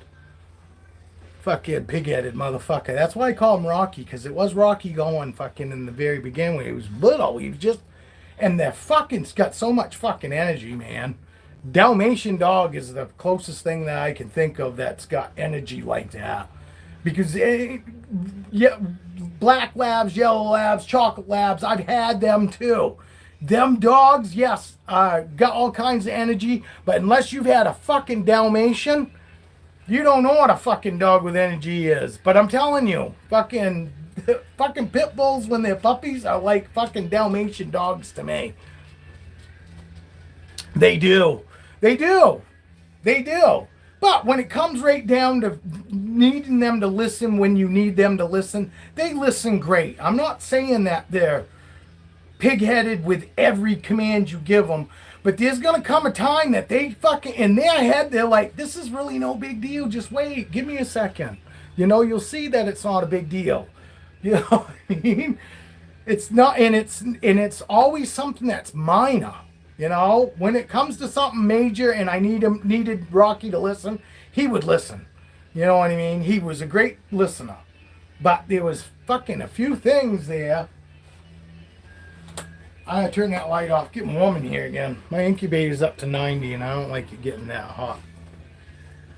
I like to stay 89. Low 89s. Like 89.5 is fine. 89.5 and less to 89 degrees is really where I like it.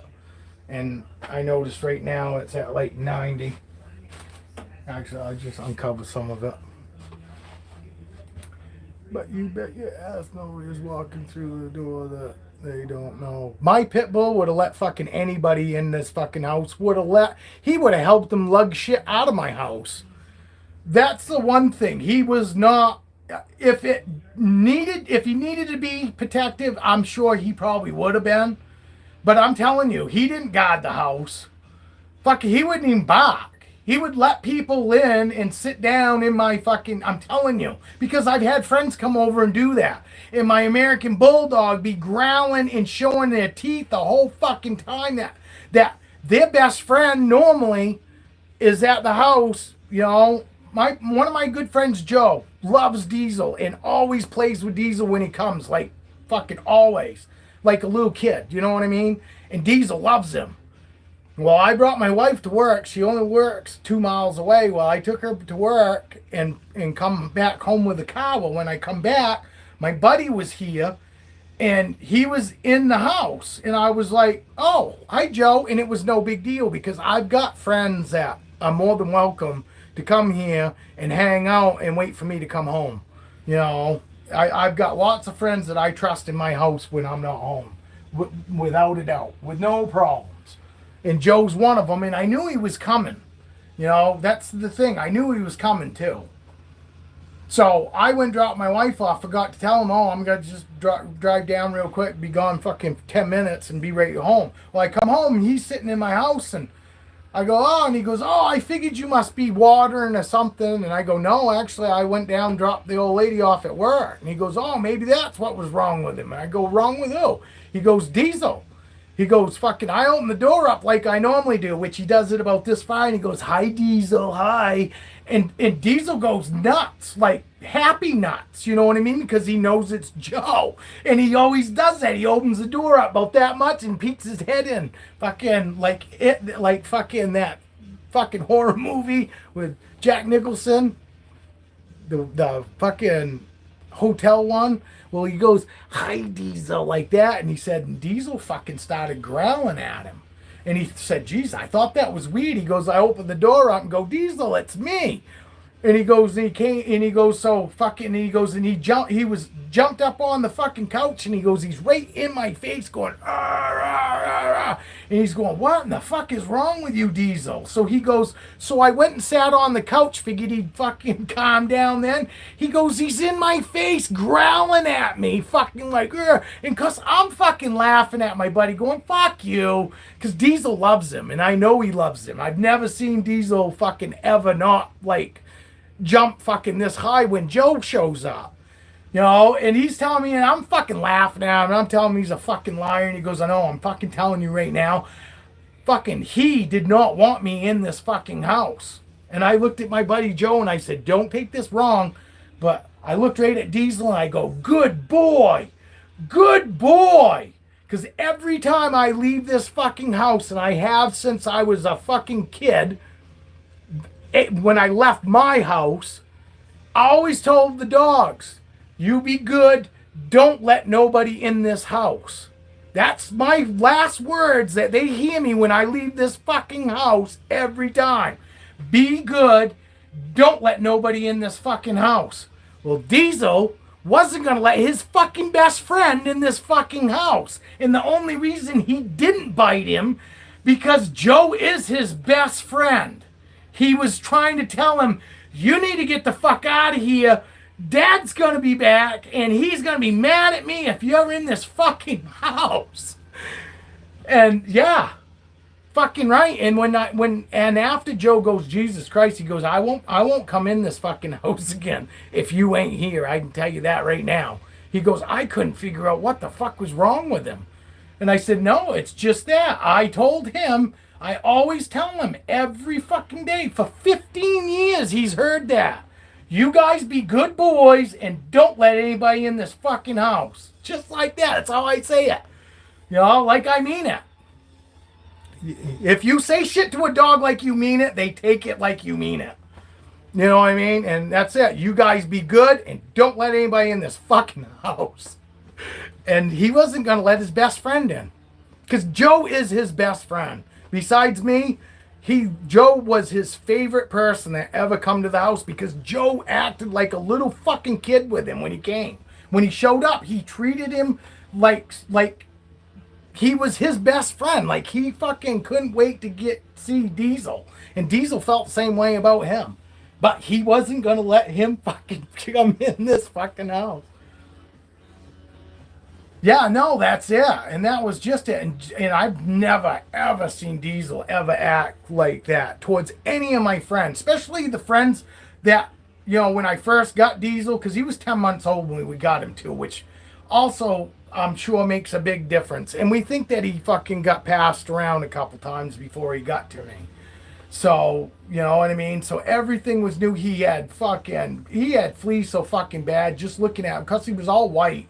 Had just a little bit of brindle on one ear and one like jailhouse fucking kill dot under his eye. That was the only black he had on him. He was completely fucking white. But that was enough to where his eyes weren't pink. He wasn't an albino. Had just enough black to where fucking he didn't have any issues. But he was 10 months old when we got him. The guy fucking that had him would go to work and leave him in his fucking car all day. So the dog got used to being in the car, and that was his doghouse. Fucking, and literally that dog fucking loved it. Diesel loved riding right from get-go, but when you brought him anywhere, fucking, he thought that he was just gonna stay with you all day and hang out in the damn car. So when we got him, you know, and then he figured out, oh, these guys go to work and they leave me and Rocky here, and he didn't really like it at first. You know, he got used to it. But he at first, every time we wanted to leave the fucking house, he was like right part of me, and it was because he was so used to being in that car, fucking that guy's car. That's how he kept him all day long, fucking sitting in his damn car while he was at work. So anyway, we ended up getting him from him. He wanted to get rid of him. He only wanted a couple $100. They gave him a half ounce of pot and $100. No, yeah, he wanted $200. I gave him a half ounce of pot and $100 bill, and we brought him home. And he had fucking fleas so bad that you could see him running around in his fucking fur. I gave him 3 fucking, and he didn't know us. He was still like fucking 85, 90 pounds at fucking 10 months old. Big beastie dog, didn't know us from Adam, but it weren't fucking 15 minutes of him being at our house, and I had him in, picked him up, put him in the tub. He wasn't used to being fucking washed or any of that shit. Fucking, we gave him 3 fucking flea baths because literally the water was black. It wasn't black from dirt. Black from the fucking goddamn fleas that came off that fucking poor dog, man. And he smelled like Axe body spray because they weren't even feeding him dog food. The dog was eating whatever the fucking guy ate. So when the dog smelled like fart. He smelled like, when he farted, it in the first fucking 3-4 days when that dog farted, it emptied my house. Everybody would run outside because that dog smelled so fucking bad, man. And it literally, his skin, he smelled like what was coming out of his ass. It smelled so fucking bad because he had been eating all that people food. So we finally got him on a good diet, and we finally got the fucking him to stop farting. In the fart, I'm literally, it was like his body was saturated with that smell. That smell that came out of his ass was coming out of his like skin. It was so bad. He wasn't like underweight, but he wasn't like healthy weight. You know what I mean? He wasn't like, oh my God, he's sick. But you go, wow, yeah, he's nowhere near, as thick as he should be, in his sides and stuff. So, he wasn't getting a lot of fucking protein and all that. He's getting a bunch of garbage, eating McDonald's and shit like that, I guarantee you.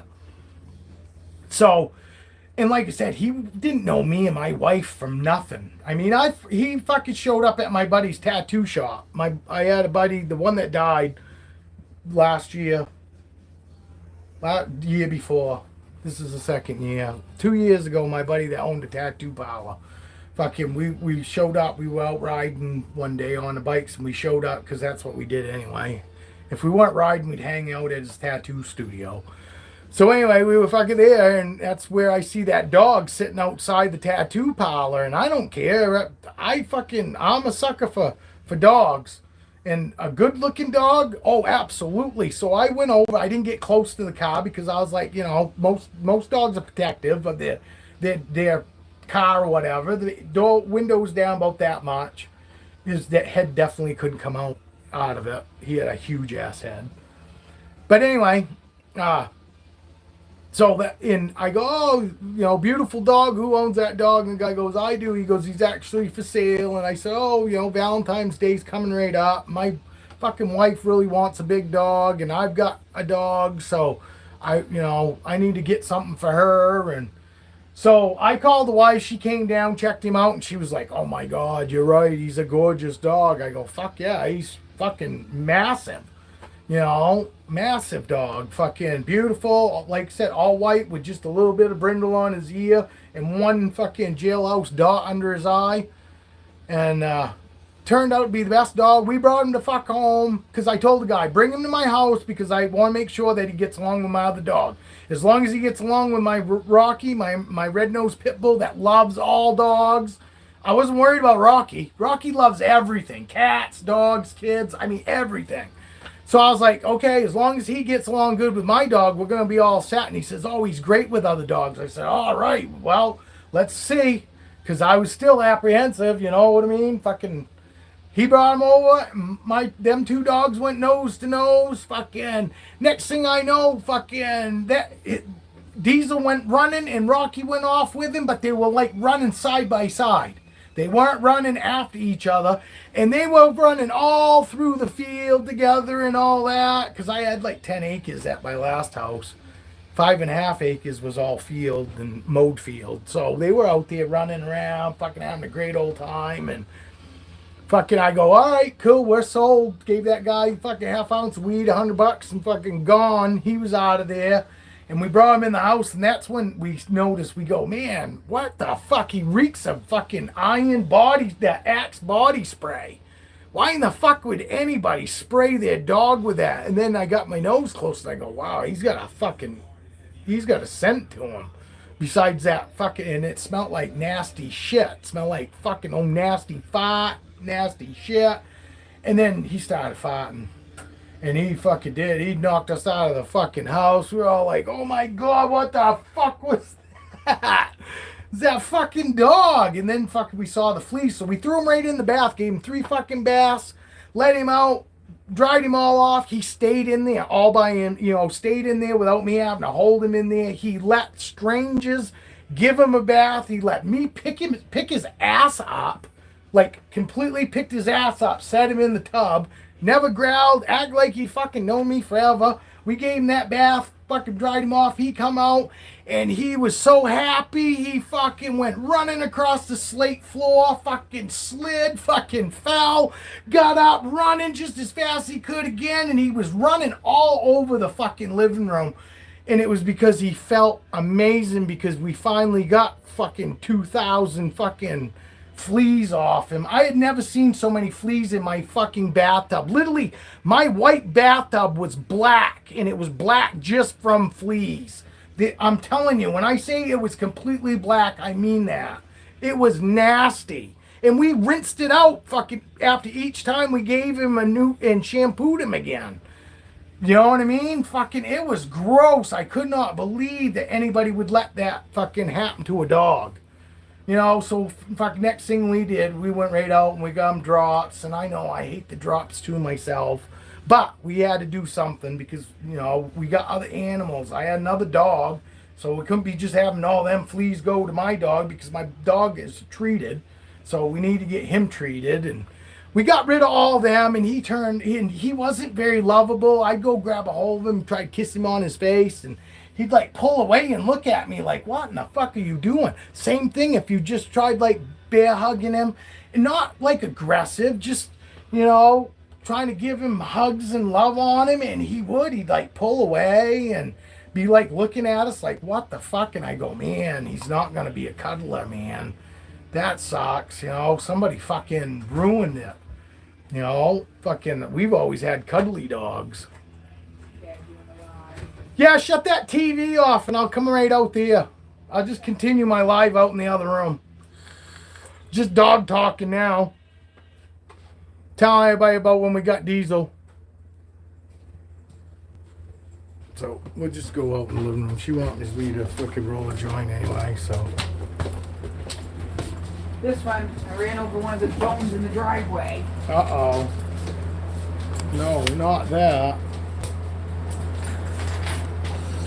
I'll be glad to have a day at work with the fucking time clocks on it, man. It'll take 3 hours to fix that. I ain't gonna be able to read comments.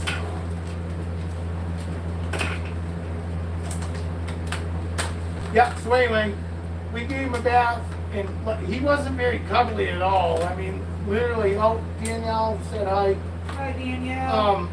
He wasn't very cuddly at all, and I've always had cuddly dogs, so I was getting really worried that he was gonna be like, kind of standoffish.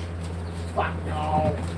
I'd say it took probably close to a year, but after that dog fucking, I couldn't sit down without having him be in my lap, laying across my lap. Fucking, I don't know how many pictures we got of him in my lap, and with his head on my shoulder, sleeping, and up in the bar chair. I'm sitting on the bar stool, and we got a picture of him literally sitting in my lap up in the bar stool, and he jumped up there. I didn't pick him up, put him up there. He jumped up in my lap, but did it ever so gentle to not hurt me in the least. And he's sitting there facing me in my lap. I've got a picture of it somewhere. No, we got a picture of it in the bedroom. In that photo that's up on the wall. Yeah. Good bud. I showed the babies off. They shit yet? No, but we got some that are really close because their eyes are blue now. Go ahead, bud, if you want to go out. No mom's home. Yes, go ahead, go out. They took Raven out. Raven was good. I didn't realize it was that late. Is it raining? No. Did he slime you? Yeah. Doug slime the wife. Can you guys hear me? Can you hear me now? Good. I wonder if you guys could hear the music before. Probably gonna get copyrighted again. That pisses me off. my lives that do good, fucking, I keep getting copyrighted because my damn music. But I get sick of just listening to nothing. That, my bird will go nuts if I don't have something on down to get playing.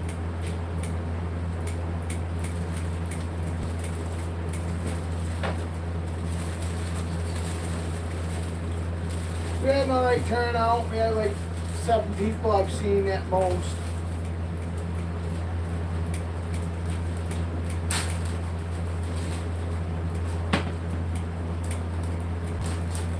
How is Diablo doing? Diablo's doing fine. He's cuddly with me. He's not real cuddly with the wife. The most cuddle she gets is if he occasionally lays in her lap, across her lap, but he don't normally stay very long. Or he'll lay behind her. But he don't really, I don't know, I wouldn't say he cuddles like with me, would you? No. And see, he's doing his thing right now. He's standing in front of the door and he's gonna wait and he's gonna stand there.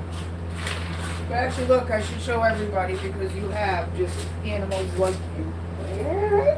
This was from when we went for that ride. Like the horse. Yep. Came up with my memories today. You can show it. That's what I was pulling it up. I don't know how well you can see that, but that was a random horse at a store a couple of years ago. Come right to me. Come right to him. Made friends with him.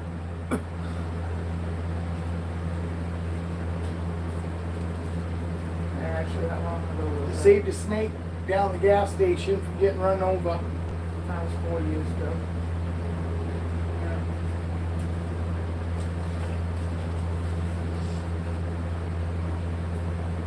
I tried to let you out. He doesn't want to go. He wants you to leave. He's bumming. Show him how he's sitting there.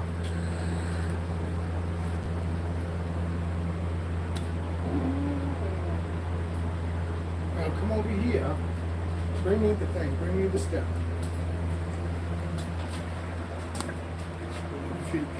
See him? He's gonna stand like that and he's gonna fucking whine until she leaves. Because that's what he's doing. He's just staring at her whining because he wants mom to leave already. It's horrible. No, mom's not leaving yet.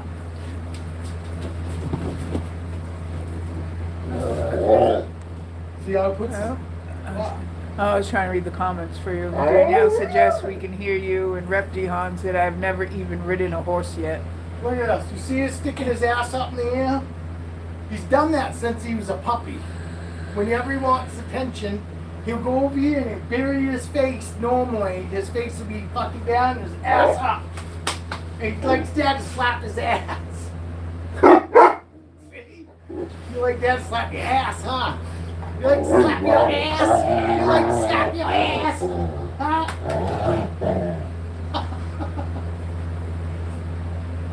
Ever since he was a puppy, he's always done that. Fucking when he wants attention, he'll stick his ass up in the air and he'll fucking whine and groan. And yeah, go, oh, row, row, row, row, row. I got it on video a bunch of times, actually. I'm a pup pup. I'm a pup pup. He's a good boy. Beep, beep, beep, ping, ping.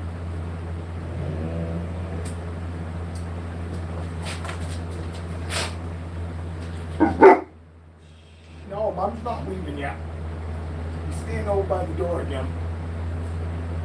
Mom needs her 30 minutes. Mom needs a dirty 30. You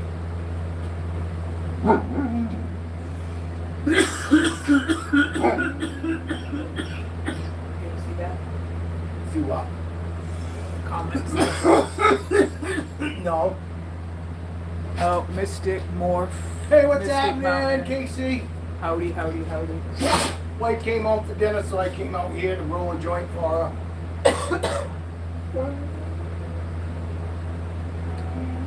Sorry, guys. What? Stop looking at things. Oh, they don't care. For the last probably 20 minutes, I've been in there just talking about diesels.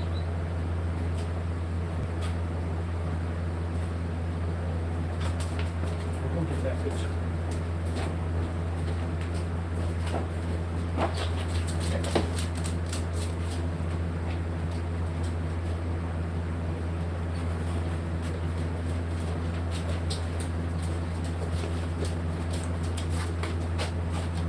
See that picture?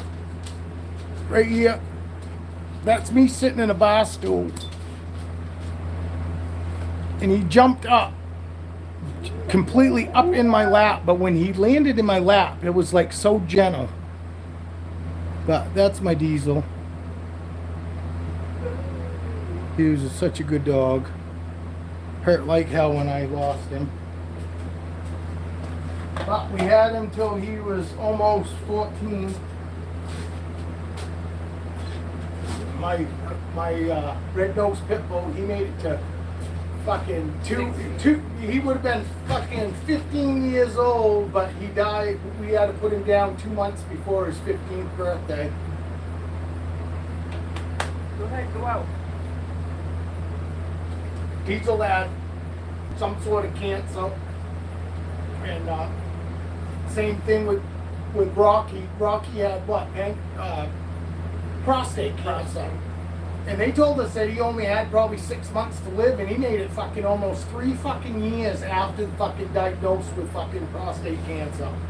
He made it 3 years. Kind of like fucking, look at fucking Dale and his bird. They told him his bird weren't gonna make it, and look how much longer he's gotten out of his bird.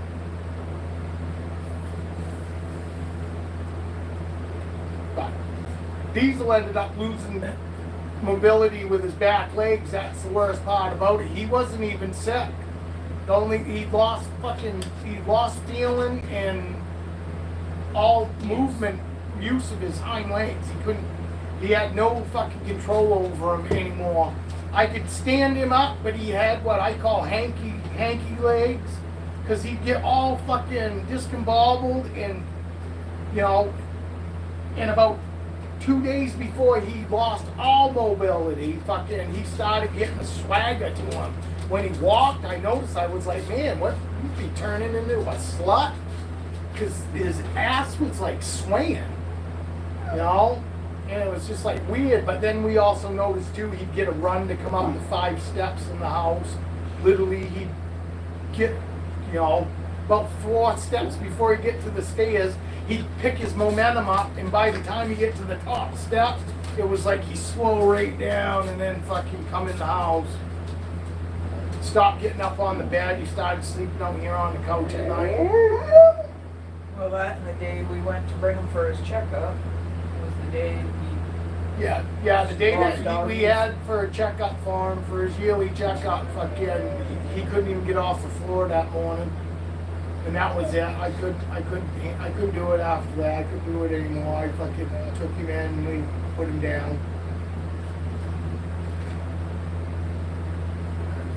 First we asked, and they said there's nothing they could do for him. They could try to do a surgery, and that would cost a bunch of fucking money. And chances are, they said it probably wouldn't fix it because of his age. You know what I mean? Because he was still 14 years old. You know what I mean? he had that tumor on his spine. Yeah, and he had a tumor actually on his spine, and they didn't even know how operable it would be and if they could get all of it. And they said, fucking, to put him through that much pain at this age, in his life. And So it was just best to kind of say goodbye, even though it's not what I wanted to do. We spent like $13,000 on that dog fucking when he was 5 years old. We had to do double AC surgery. So it ain't fucking about the money. Because we had already spent plenty. And a month later, less than a month later, my red-nosed pit bull had gotten his stomach fucking, he was out there eating grass and shit. Actually, Rocky was the first surgery. Okay, fucking Rocky was the first surgery. Fucking cost us $1,500 to have fucking his stomach opened up and have the grass and the sticks taken out that he had fucking engorged himself on. And we had to do that because there was no way that they said that he could pass all that shit. So they had to take it out of his stomach. And then and then less than a month later, we find out we got to do double AC surgery on my fucking American Bulldog. Yeah, we had to have a specialist and all that. Yeah, we had to have the specialist drive up from out of state, and it cost us fucking $150 an hour while he was driving to have him drive up here to Maine. I think that was like $600 right there. Tell us what we already knew. To tell us what we already knew, that he needed the ACL surgery. And he went there an hour. Fucking, and then boom, he was gone. And it was like, well, you know, that's but I would pay him again just to drive up and tell us that, because he did do right by Diesel. He was a good surgeon. And no, we did. Diesel's ACLs were good after that. It was like 3 months recovery. The dog wasn't allowed to, he couldn't get up on the couch. We weren't allowed to let him climb up on anything, because he weren't going to climb up on nothing when we first brought him home anyway. But so for fucking 3 months, I dragged our mattress, because our dogs always slept with us. So I dragged our mattress out of our bedroom, and for 3 fucking months, we slept out here on this fucking floor on that mattress, so my dog could still sleep in bed with me. We did try an air mattress, but it didn't hold up. You'd have to keep putting air in the middle of the night. Because it would have killed him. It would have killed him for us to sleep in the other room than he was sleeping in. I'm telling you, he did from day one. When we got him and we brought him home, he slept in bed with me right here. That 120 fucking pound dog right here, and then my fucking pit bull would sleep right down right after him. They slept on my side right here in bed with me, under the covers. Didn't matter if it's summertime, wintertime, they wanted to be under the covers, and literally, so I knew it was going to destroy him, and I wanted to be close to him too in case something fucking happened. I wanted to keep an eye on it. You know, so we did for 3 fucking months. Every morning, drag that fucking mattress back into the bedroom. Well, not to mention the first 2 weeks, nobody fucking slept because they had him on those meds that was making him pee himself. Oh yeah, the first fucking 2 weeks was horrible. horrible. They had him on a medicine that basically to keep him drowsy, you know what I mean, to keep him relaxed. Well, it made him so relaxed, he was pissing himself while he was and he didn't know it. He was pissing himself literally like every fucking hour. Every hour he was pissing himself. We were washing dog beds and him and that, but there was always one in the washer and the dryer. We had like 5 or 6 dog beds just so we could change him out. So he was always on at least something nice, you know, something soft.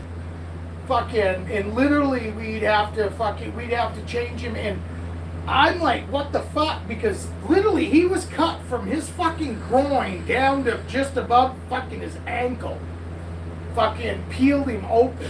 Fucking, so he's pissing all over himself, all over his incisions and shit.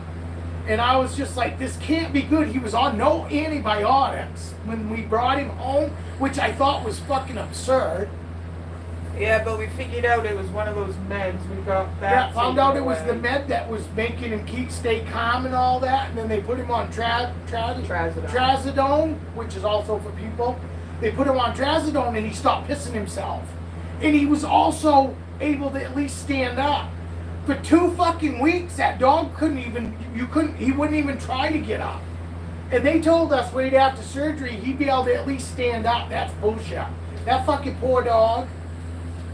That poor dog had such the worst experience, and because he doesn't like new people, they had just they had just cut him open, both his fucking legs, and he didn't understand it. He won't eat from strangers, won't take nothing from strangers, so they pulled the fucking IV out of him. Now they got no way to give him any medication because he won't eat the food that they put the medication in because he won't take the fucking cookies from the dump. He wouldn't take a fucking donut from Dunkin' Donuts. They give it to us, he'd take it right from us. See that it came from them, but he wouldn't take it from the fucking anybody unless it was us. So we wasn't even supposed to get him back that night, that day, until fucking the next morning. We weren't gone an hour and a half, and they called us up and told us to come get him because he wouldn't let anybody near him. Wouldn't let anybody near him. When we got there, they were peeking around the corner. I hadn't even opened up the fucking kennel because I didn't even know how to get him out of it. It was on a big arm and all kinds of shit to unlock this cage. And I'm just standing there waiting for somebody to unlock the fucking thing for me so I get my dog. They're all standing 6 feet away, standing around the corner. 3 of them.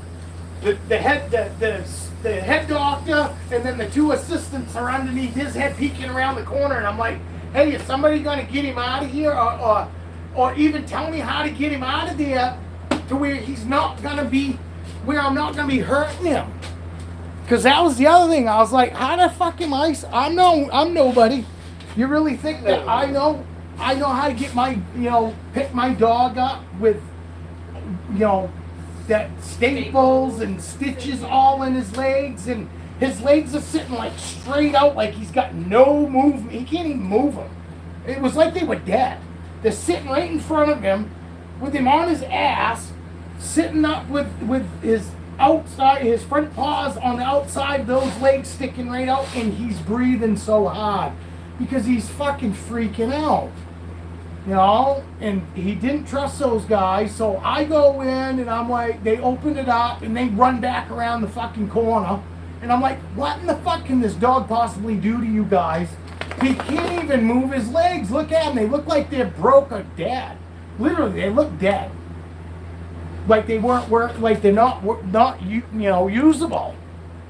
Which basically, if you don't know about ACL surgery, they cut their leg completely in half, reposition the bone, and then plate it and screw it back to the bone. But they completely cut their leg off and then reposition the fucking leg and put a plate and pin it.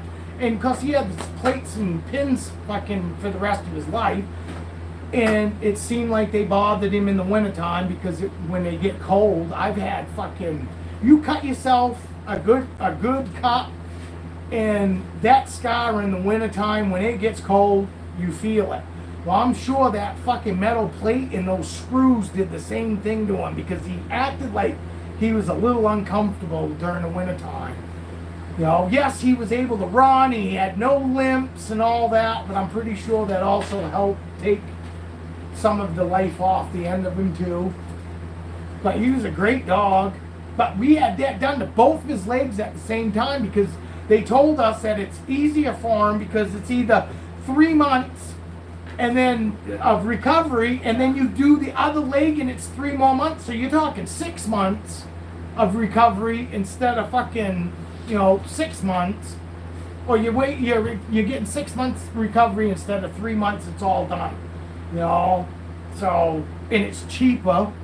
I will say that.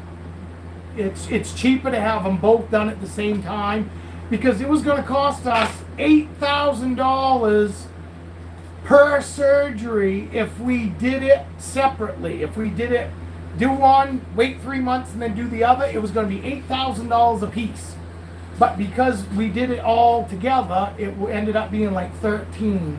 But we had way more fucking expense. That was just the fucking surgery part and medicines and shit.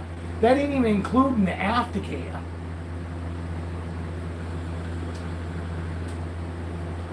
Well, yeah. See, he had completely severed one ACL was completely severed, like completely gone.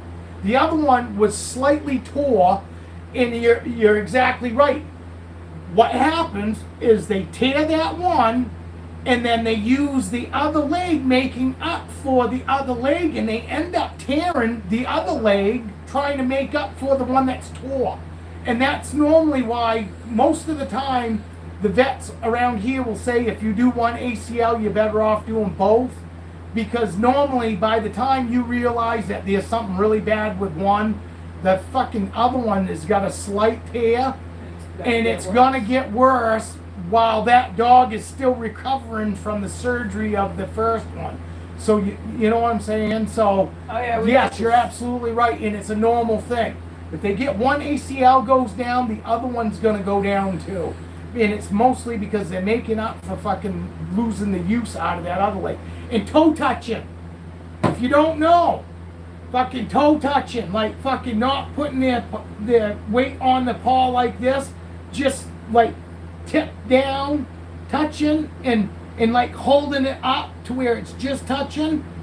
That's a telltale sign of a fucking torn ACL. Or an ACL injury. Yeah, or an ACL injury. If you catch it. It has to do with the ACL anyway. So if you ever see your dog, hind legs especially, toe touching, that's a sign of ACL damage. And that's what it came to Diesel. Is that's how we noticed it. He was doing the toe touching, and he had a slight limp every once in a while, but then it would go away. It was like he'd rest up a day and then he'd be back to normal. And we thought he was, but he wasn't. He was just not as bad as when he was limping, and by him taking and relaxing a day, it would feel good enough to where he'd keep re-injuring it. Dogs have high pain tolerance. They have a huge pain tolerance. And remember, we had to sling his ass. That's why in for most of 3 the time months. we don't even know there's something going on with our dogs, is because their pain tolerance is so high. It's way higher than ours. If we had an ACL slight tear, we can't walk. My dog was going through 4 feet of fucking snow to poop, and then doing his run just as fast as he can out of it.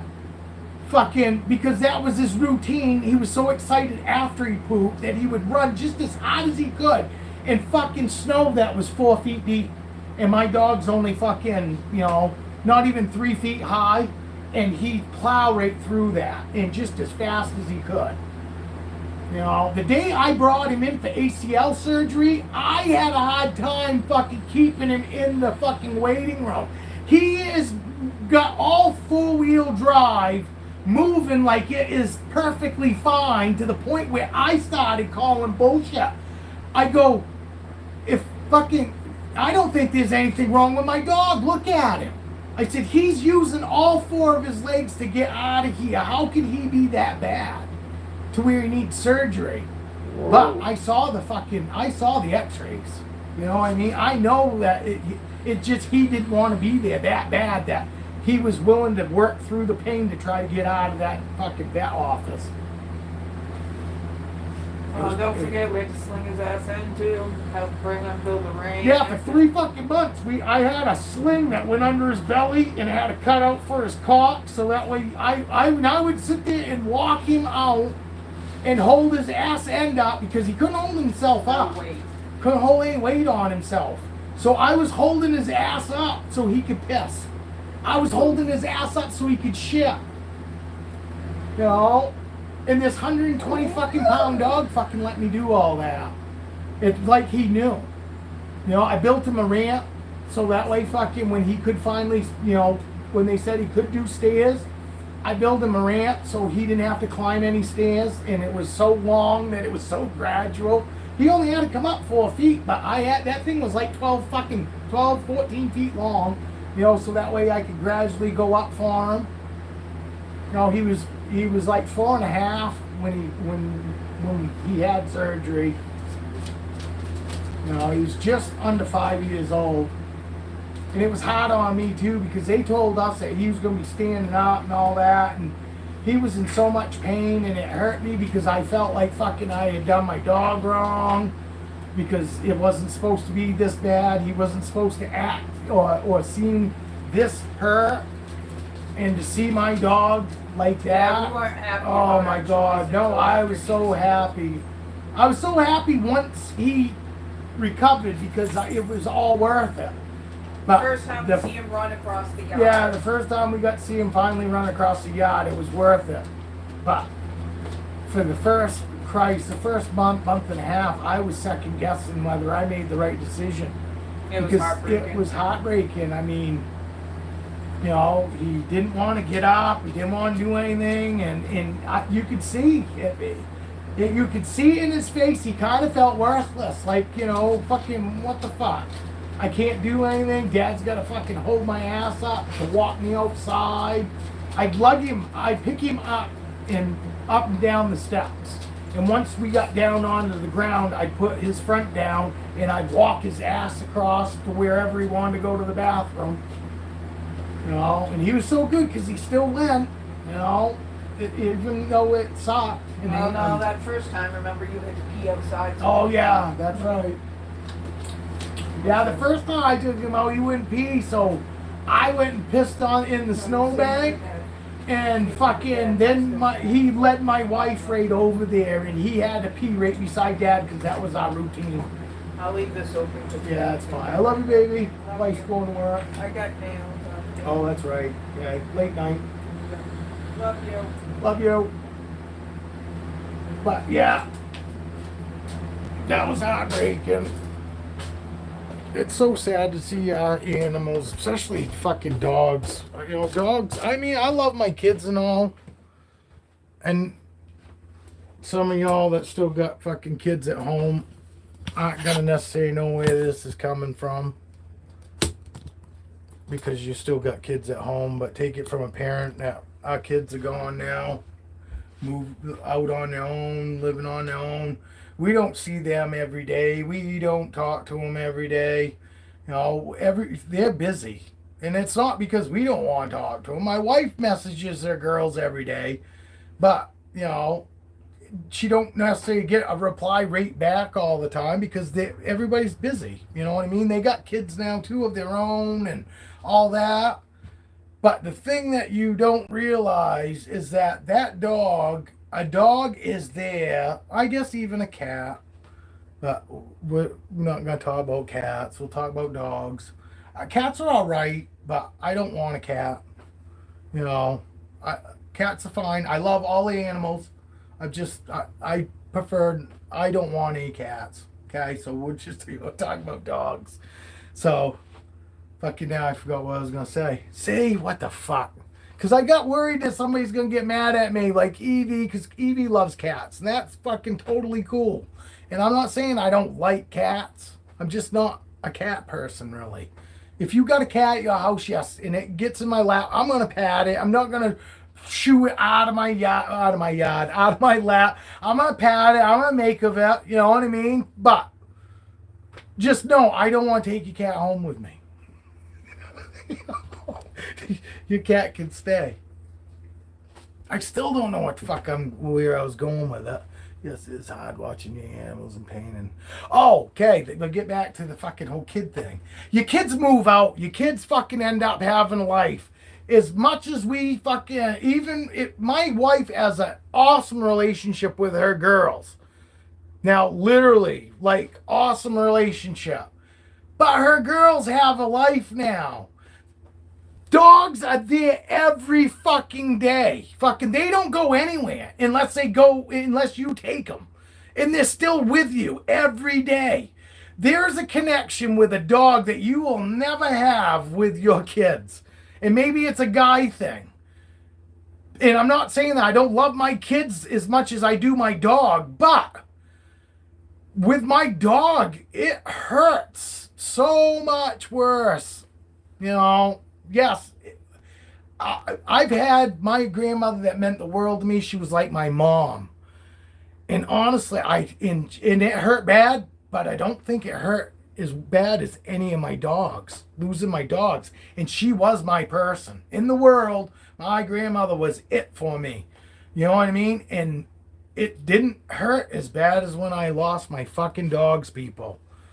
You fucking have these animals every day. You see them every day. They don't go anywhere. They stay right with you. Oh, absolutely. My dogs always listen better than my kids too.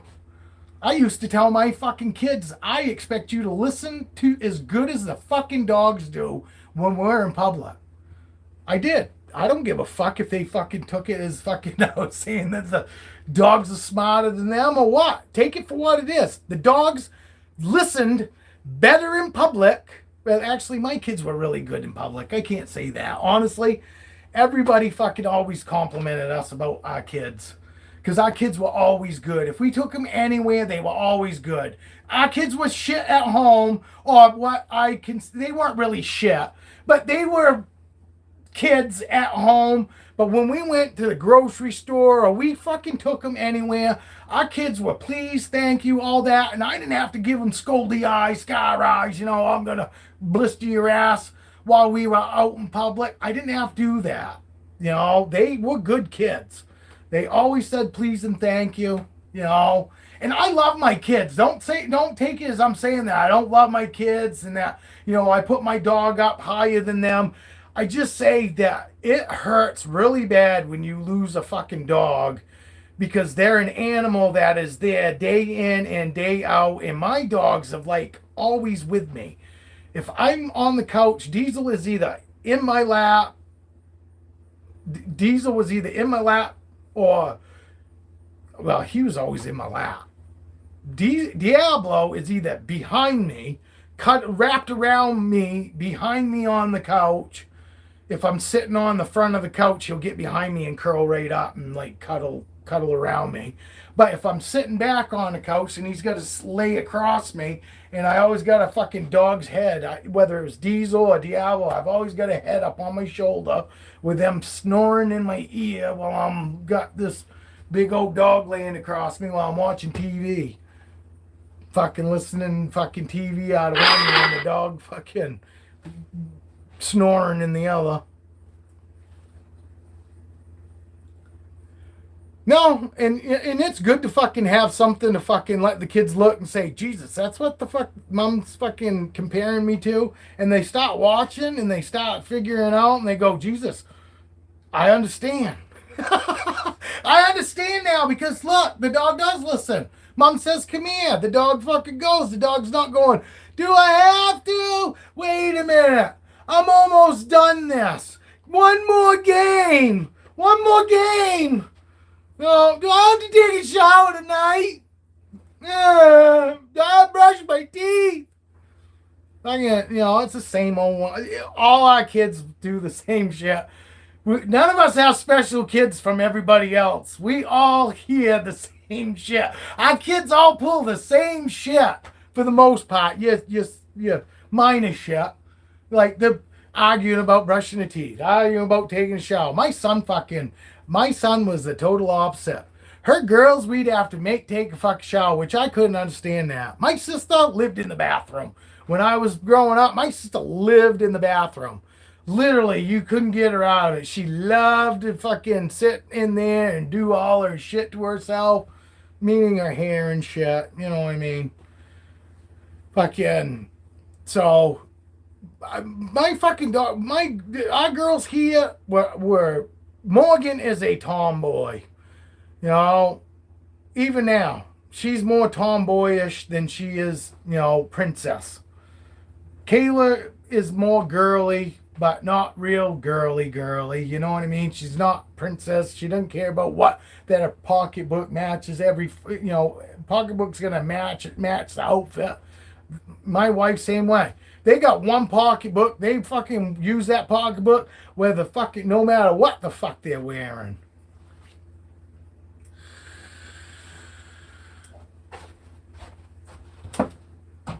I don't, why? I show this guy almost every time. He hasn't changed at all. He's still the drab green guy. He's not going to change anymore. But he's changed immensely since when I first got him. I'll have to go back and look because maybe he was more silvery. He could have very well been fucking really silver when I first got him. I didn't. I own when I bought him. I bought him because of the pattern. I loved this pattern. This pattern was so cool, and it was a lot brighter. Like this is was antique white, but like super bright antique white. You know, and he's dulled up wicked. And the green though, I've been saying he's green looking. Fucking honestly, feels like for years. Well, black pastel, or black pewter. I He was sold to me as a black pewter. That's why I always call him black pewter. But black pewter is black pastel. So,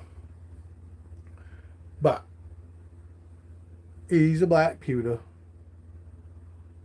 Not all of them. I don't all of them. I don't, because I do have some that I realize that I don't fucking haven't showed. No, like Capone hasn't been out. I probably ought to take him out too.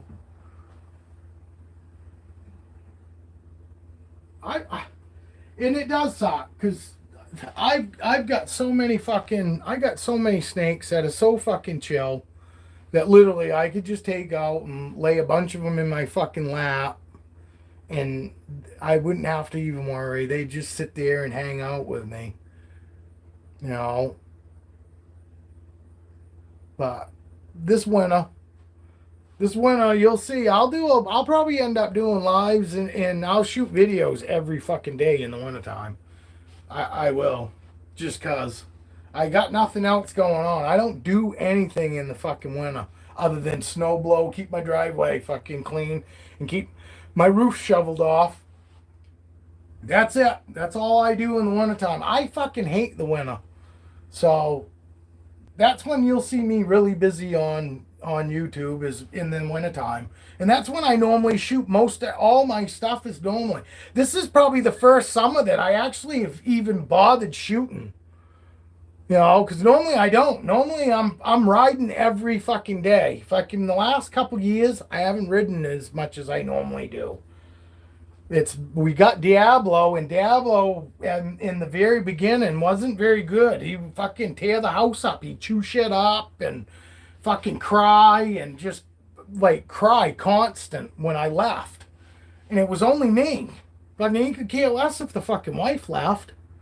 It was only when I left, and I have a nanny cam to watch that. And King Corsos are known not to like to be left alone. You know, they're not a dog that does well being left alone. They do better if they have somebody always with them. And he definitely fucking wasn't into being left by himself without dad. But now I've got it to where I can leave as long as I leave by myself and the wife and I don't leave together. He's fine. He don't go nuts. He don't bark. He don't whine. He climbs right up on the couch and goes to sleep. Now, if the wife and I leave the fucking house together and make him stay, he goes nuts. Nuts to the point we can't go anywhere because he fucking freaks out too bad. So, what we do now is because plenty of times I hop in my buddy's truck, my buddy Bob, he'll come over and I'll fucking hop in his truck and we'll take off and go to the Harley shop or we'll go to a swap meet. I'll take off with Bob anyway, and the dog knows that. So what I do now is I act like I'm leaving with Bob because I say, oh, Bob's here, and I get my shit and I go outside. But what I do is I fucking lock myself in my car trailer, in with my motorcycles, and I text my wife once I'm in there and tell her, okay, I'm in the trailer. Then my wife goes and fucking lets him out, and he runs out in the yard. All he wants to do is see that I'm not out there. And then he thinks I'm gone. He runs all around my trailer, sees that I'm not out in the yard. Fucking, he asks to come back in, and then my wife fucking lets him in the house. My wife gets her shit together, and she leaves. He never makes a peep. He never fucking makes a sound. He gets up on the couch and lays down and goes to sleep. So that's what we do. Anytime we want to go together, I go out and I hide in my car trailer for a few minutes till the dog can go outside and see that I'm not out there. And then as soon as he figures out that I'm not outside, he comes right back in the house and he doesn't make a peep when the wife leaves. We can leave separately by ourselves, but we aren't allowed to leave together. Because for the most part, when we do leave together, he's always allowed to go. It's always someplace he can go. Or he can at least, he can sit in the car for fucking 3 minutes for us to go in the weed store and pick up a couple ounces and then fucking come home. You know, kind of one of those things. Because we don't go in there, we're not in there long. You know. And we fucking don't leave him in the car and when it's hot unless the AC's going. We never leave him in a hot car. Normally I don't even like to leave him in an AC car because you still got people that act stupid. So normally I stay home with him in the summertime and we don't go when it's really hot. If we gotta leave him, you know, for more than like 5 minutes in the car with it running. Because even when we're in the dispensary and we're going to be in and out, once the old ladies fucking, we know what we're getting, I go and kind of stand at the doorway and watch for my dog. I know it kind of gives the girls a heebie-jeebie the first couple times that I was doing it because they were kind of like, you watching something? I said, yeah, my dog's in the car. And they go, oh, okay. Yeah, no, you calm down. I ain't going to fucking steal your shit. No, but I can see where they did have somebody go in there though, I guess. Grabbed a couple of fucking big tubs and ran off. Sounds like they got him though. But still, it's not me. It's not my game. I'm not out to rip anybody off.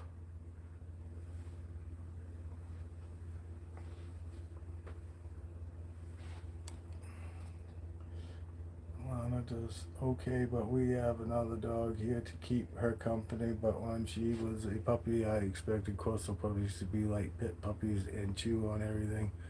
No, actually, fucking Diablo doesn't chew on nothing. Only his toys. But he chewed a fucking his way through the fucking side of the wall though. Fucking right beside my door. That's why I got that piece of plywood. Fucking look.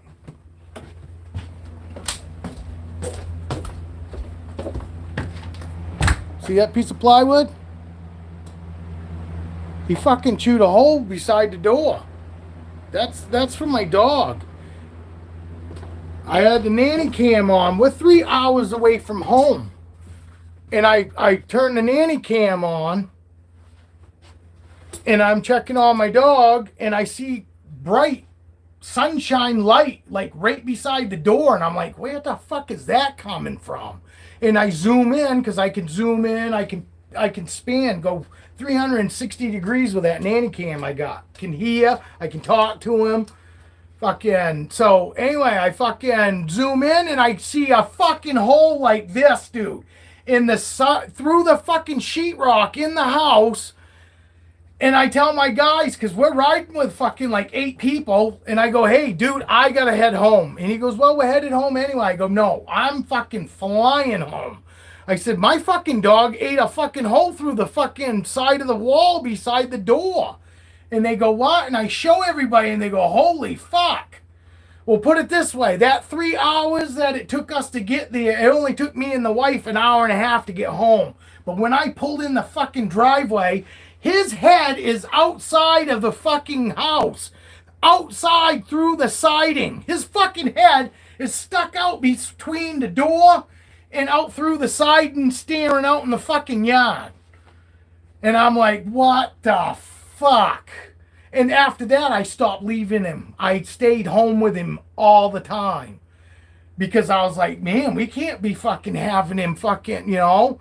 And it was wintertime, so, I mean, no, it was summertime, obviously. But I also got worried about, like, if we had the windows open and just the screen was in the window, you know, with just a screen window, that he'd fucking jump out through the fucking screen.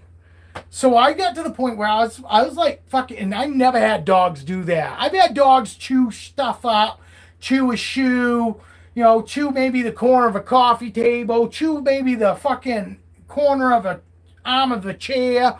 You know, little shit. Not fucking chew his way out of the fucking house. I've never had a dog ever do that. Never. You know, and so that worried me. And because I love my dog. He's an awesome dog. You know, his little quirks that he's got, fucking, he's still an amazing dog. All my dogs have been amazing dogs, but they've all had little quirks. Diesel was not good with new people. And when he get barking, you'd have to fucking literally lose your shit and tell him, shut the fuck up, to get him to stop. You'd have to fucking sound like a complete idiot to everybody else to get him to shut up, because you would have to just lose your shit. And then he would finally shut up. But that dog, once he got started barking, it would just get worse and worse and worse. The wife and I let him do it for 20 minutes because we heard, oh yeah, just let your dog fucking bark and he'll stop. 20 fucking minutes later, he's still barking to the point his bark ain't even the sounding the same as it normally does. It's like it's hoarse. It's like he's barking, but it's not even the right tone because he's barked for so long that he's fucking his fucking voice box up. It's just fucking crazy. You know, them were his two quirks. He wasn't good with new people and his barking. This guy's quirks are he likes to growl at the wife. He'd just soon if it was just him and dad.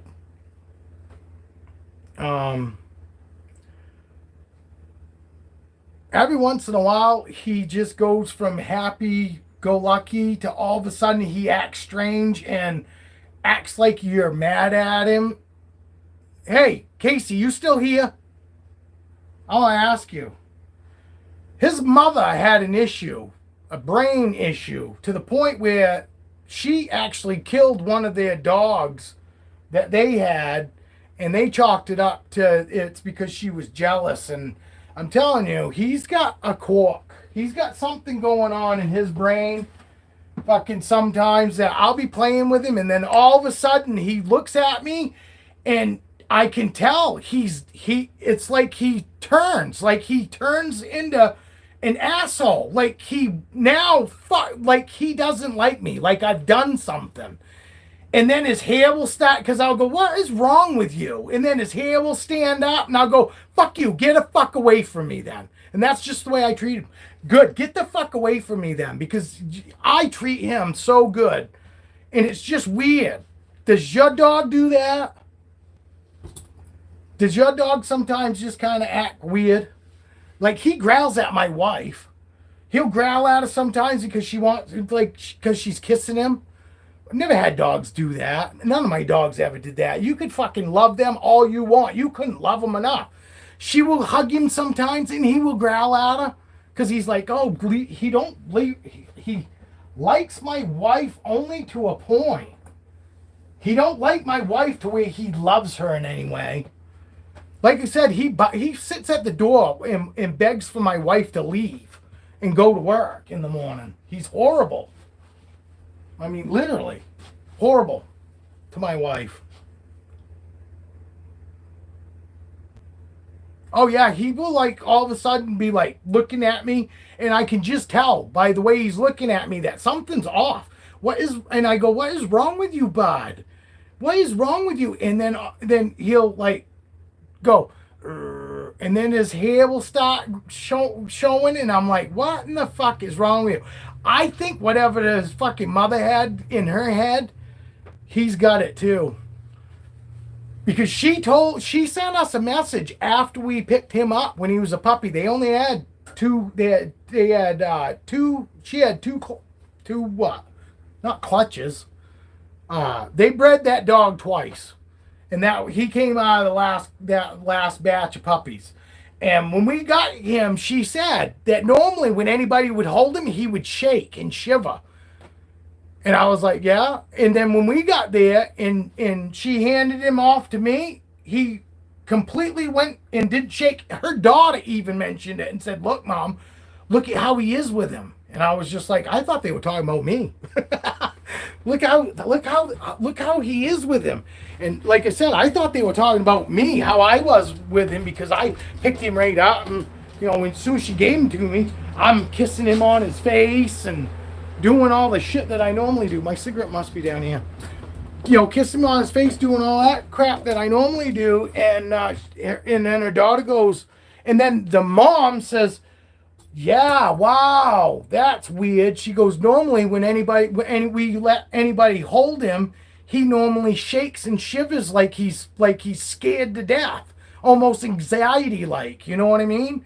And I was like, "Huh?" I go, "No, he ain't shaking a bit," and he didn't. He didn't the whole time.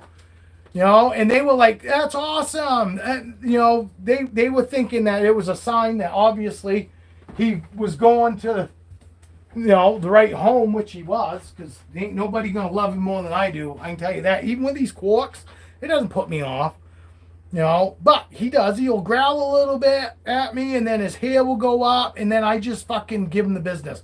Go on, get the fuck away from me, because this is bullshit.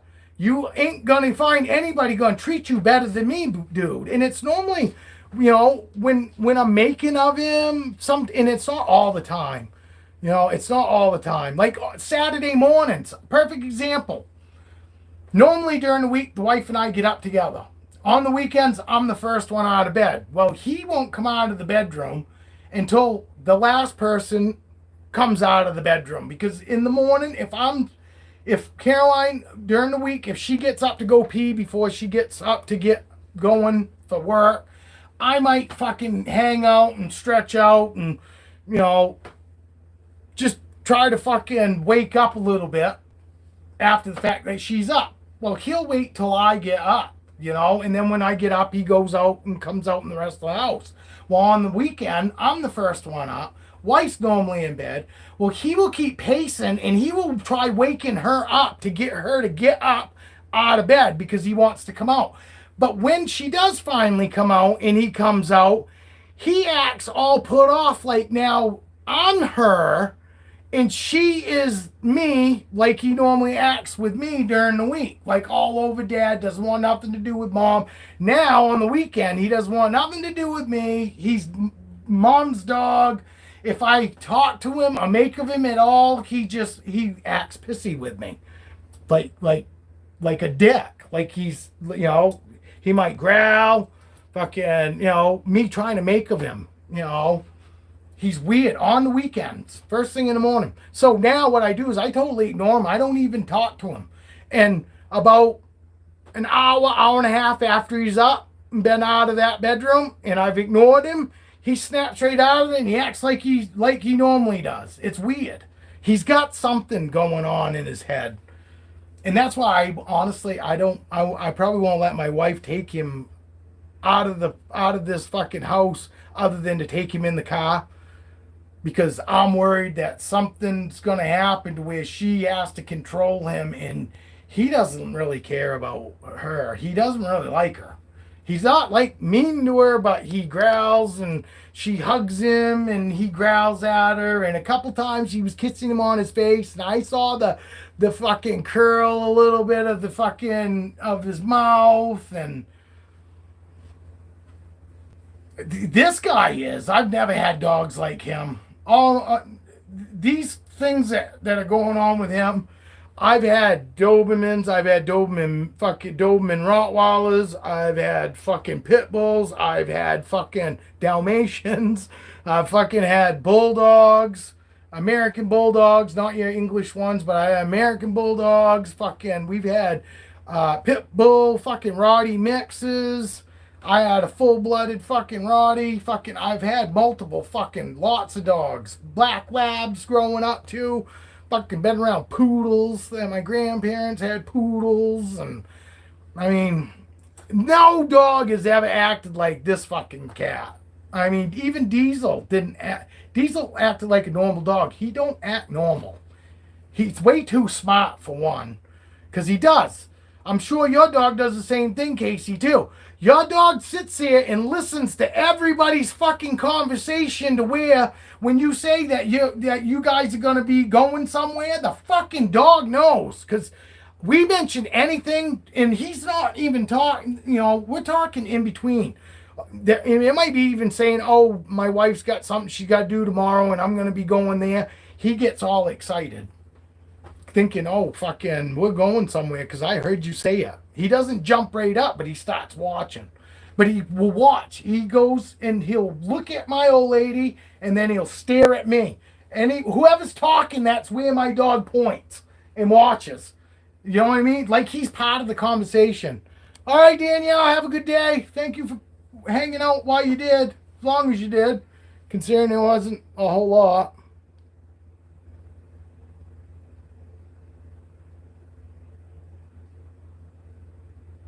See, Diablo loves everybody. He literally loves animals, loves people, loves kids. I mean, you couldn't get a better dog around kids. I mean, my granddaughter was 4 years old, fucking, and he was what, 8 months old, fucking, and he would bump into everybody else. But when my 4-year-old granddaughter came over, that's knee high to a grasshopper, he tiptoed around her. He made sure not to bump into her. I mean, right from get go, he was like so good around the little kids, like he knew. You know what I mean? But it was on with us adults, you know. Fucking my wife, he steps on her feet all the time, and he does it on purpose. He's kicked my wife twice, like fucking horse kick. My wife and I were talking, and I was sitting in my fucking recliner, and he was standing in front of me. My wife's standing over here facing me. He comes over, stands in front of me, and literally, fucking, he's facing me, and I watch him, and he lifts his foot, and he goes wham, just like that, and fucking thumps her right in her shin, to the point where you hear it fucking slap, and I go, what the fuck? Did I just watch him do that? And she goes, yeah, he just fucking kicked me. I was like, what the fuck? And she was like, what the fuck? Well, 3 nights ago, she's sitting on a couch. He's laying with his head facing away from her, with his fucking ass facing her. And right out of the blue again, laying on his side, he takes one of his fucking hind legs and he fucking drives her again. I mean, drives her. Fucking right on the side of her fucking leg. Fucking drives her. And I was like, what in the fuck? I'm telling you. He's fucking weird. And I'm like a fucking horse, cock it up and fucking, I'm telling you. It was fucked up. My dog fucking abuses my wife. He steps on her feet all the time, and he walks by me and never touches my feet. He is always stepping on my wife's feet. I'd be sitting right there beside her on the couch. He'll walk by, never touch one of my foot. Every fucking one of his fucking paws will touch her 2 feet. She swears to God, fucking, she gets all 4 fucking paws will touch each one of her feet. On top of it, he steps on her, and he latches nails. And they don't have to do that. He doesn't latch nails walking across the fucking floor out here, because you'd hear his nails going on the hardwood. She says literally he fucking steps on her with his fucking nails now. Now that's fucked up. That's a dog telling fucking somebody he don't really care for him.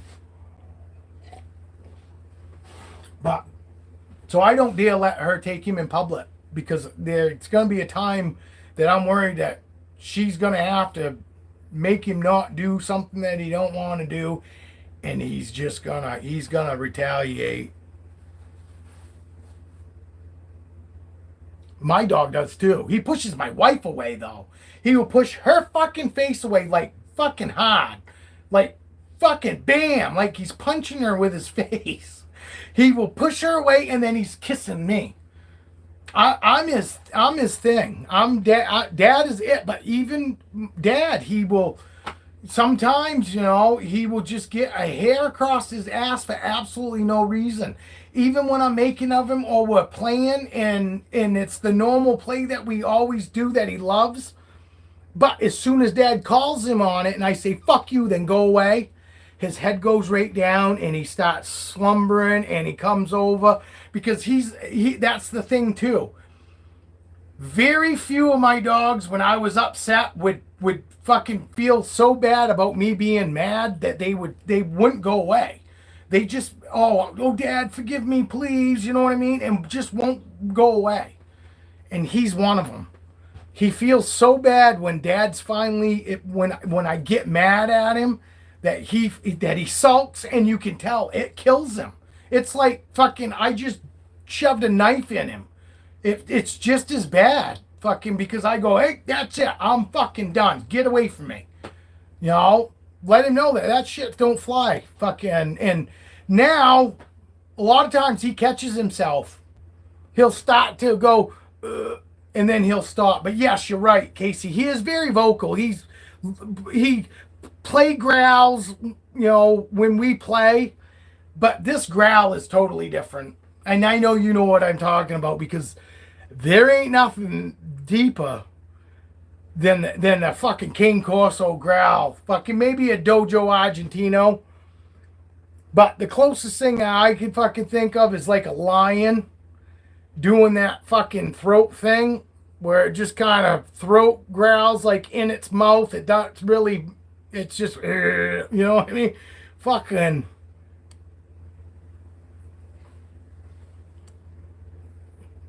Lena will only make me number one when the wife isn't around, or she knows I have, or will do something for her otherwise. My wife can't go to a room alone because Lena follows her everywhere. Yeah, see, he's the same way with me. He's the same way with me. But we both played with him. We both did everything when he was a puppy. She took a week off. You know, my wife took a week off, so we were both, he was used to us both being home and being both of our dogs, you know, but they did say that about Cane Corsos, is they're known to be a one-person dog. There are Cane Corsos out there that they swear are both people's dogs, but like that fucking Bruce Wayne, he's definitely a one person dog. He just does great with both of them. But if you watch that dog and you know dogs, you can tell that Bruce Wayne still has his favorite. Just like that other dog they got. I can't remember what it is. I stopped watching them when I fucking get so upset when people got these overweight Cane Corsos and people are praising them about how big their dog is. And it's like, the fucking dog is overweight. That dog is not, oh my God, look how big it is. It's, oh my God, look how beast it is. That's what pisses me off about a lot of these Cane Corso fucking YouTube channels, is you got people that are fucking full of shit. And I feel bad for them, because if they fucking think that those fucking Cane Corsos look like fucking healthy Cane Corsos, I can about imagine what their fucking dogs at home look like. Because Cane Corsos shouldn't be round. Fucking, and Bruce Wayne is a fat fucking dog, and he was a fat fucking dog when he was a puppy. And the fucking new puppy they got, it's a fat fucking dog too. Now I don't give a fuck that he's got fucking 2 million fucking followers and this and that. Fucking, the people that watch that guy are fucking idiots. Idiots. I could only stand fucking watching it because I wanted to see, you know, Cane Corso, and then instantly I didn't even know really what Cane Corsos are supposed to look like in the very beginning when my wife started mentioning it, and that's why we searched it, and that's how we found Bruce Wayne. Well, you know, and then but instantly I go, Jesus, that dog looks fat to me. You know, I go, that just looks like a big fat dog. And my wife's all like, no, they get big like that. And I go, that dog looks fat. And then I got researching besides YouTube and all these fat Cane Corsos. And you look at the average size of a Cane Corso, they're not 150 fucking pounds. They're fucking 100, 90 to 120 pounds. Is your average, and that's an average. These 150-pound fucking dogs, 9 times out of 10, when I see them, they're fat, they're overweight. And these people aren't going to have them very fucking long. They probably won't last 10 years. Probably won't make it 10 years old, because you take an over fucking weight dog that's been overweight his whole life, and when they get older, it's fucking going to be even harder to try to keep the weight off them. It sucks. And it just drives me nuts that you got so many people praising them on fucking how healthy their fucking dogs look, and they're fucking fat. They're fat, they're obese, and they're not good. Because I don't care. Fucking people that fucking have obese fucking cats and obese fucking dogs and animals, that's animal abuse. That's a fucking form of animal abuse. Because it ain't the damn dog doing it. The dog can only eat as much as you give it. My dog, my Cane Corso, has a full bowl of food all day long. Every day. But he does not eat all his food at one setting. You see that? You see that? He will pick at it all day. And once it's supper time, we throw a little squash or something like that in it. And then he'll eat, then he normally will eat that whole bowl. But he always has food in his dish. And does he look overweight? Diablo, come here, buddy. Come here, bud.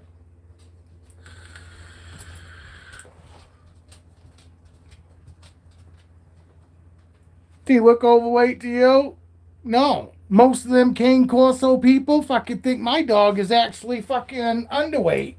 And my vet says that he actually is slightly over. Because basically fucking you should see the silhouette of his ribs. Just slightly. Not like every rib, but you should slightly. That's what my fucking vet says. I can't do that.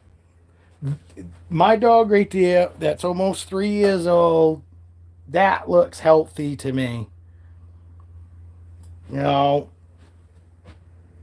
Diesel was healthy right up to when we lost him. Rocky was a little overweight because fucking Rocky stopped doing anything. But Rocky also fucking was right full of fucking cancer. And I think that's why he got a little round like he was, because it was his cancer more than anything. But that is a healthy looking Cane Corso as far as I'm concerned. His uncle is 130 pounds, but he's all muscle. His uncle, his father's brother is got the big old blockhead, and he is muscular, and he's 130 pounds. You know, all his mother is fat. I mean, looks like a pot-bellied pig.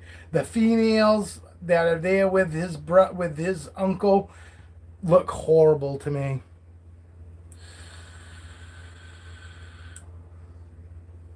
But some of it could be because they did a bunch of puppies over there where his brother is. That's not where he came from. He didn't come from that household.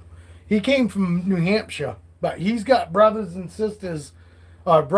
His uncle is here in Maine, and he's got a bunch of siblings here in Maine too, because I guess there's a couple in Skowhegan, a sister and a brother of his in Skowhegan.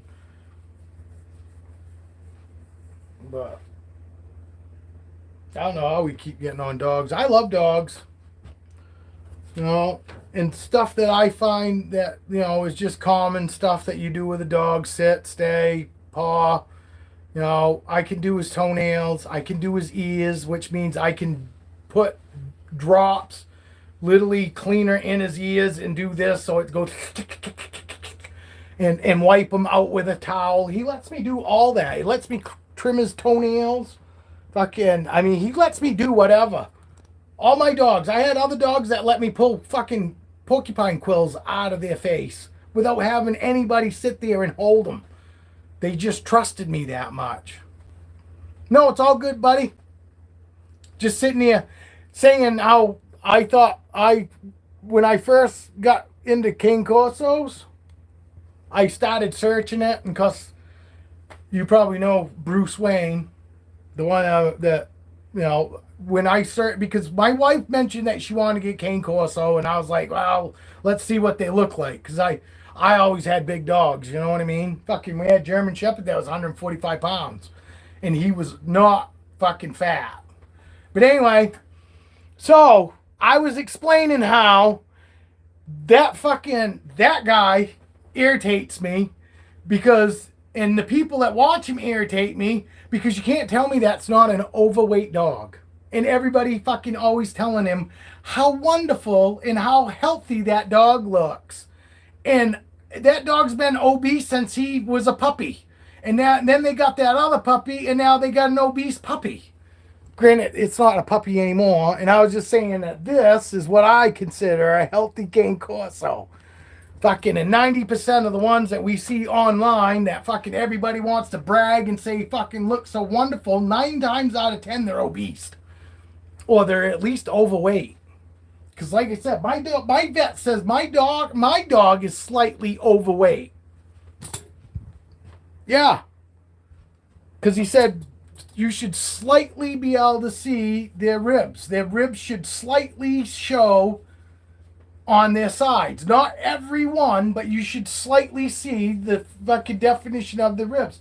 And you don't see his ribs. He's got just a little more meat than what the vet says would be perfect. But the vet said, by far am I saying that he's not healthy. He says, but you asked, and he goes, and that's what the standards we go by. You should see the rib, fucking, the silhouette of the ribs through them. Not individually and not the whole rib, but just be able to tell where they are. You know what I mean? And he said, by my dog, he's got a little more meat there than what they consider healthy.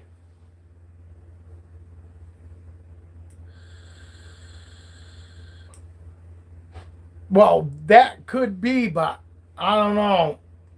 I've seen those same dogs, and they fucking still fucking slimmer than that dog. And you could be right, but he's not going and saying that they got anything else in them. He's just saying that they're fucking plain Cane Corsos. Like I said, fucking, it's not normal. The average for a Cane Corso is 90 to 120 pounds. That's the average. Yes, there are some that are bigger than that, but these people that are talking 150 pound fucking Cane Corso, that's a fucking obese dog. A Cane Corso, regular Cane Corso, is 90 to 120 pounds. You know.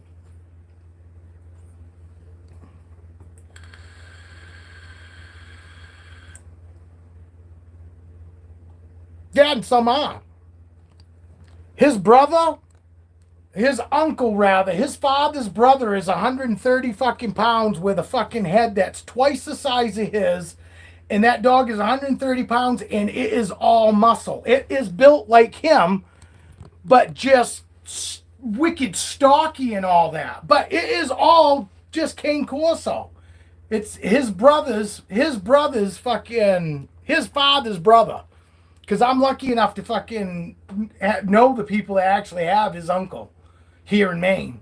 And he's got siblings. He's got brother and sister here in Skowhegan that are built just like him. His mother and father were built just like him.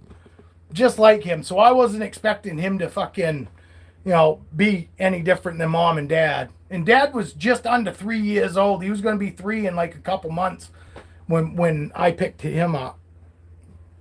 So... But your dog probably has its ears done, which is going to make him look a lot fucking more like Bruce Wayne and them dogs too. Because I think if his fucking ears were done, if my dog's ears were done, fucking, he would look, I could fucking fatten him up and he'd look just like fucking Bruce Wayne and those guys.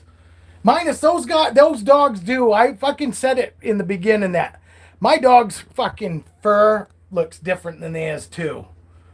Theirs looks finer.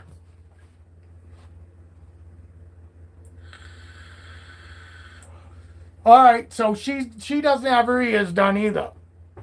But I'm telling you, I think our dogs would look a lot like most of those cane corsos that I'm talking about. If our dogs' ears were done, they would look a lot more like them. Because I think that also does something to the size of the head.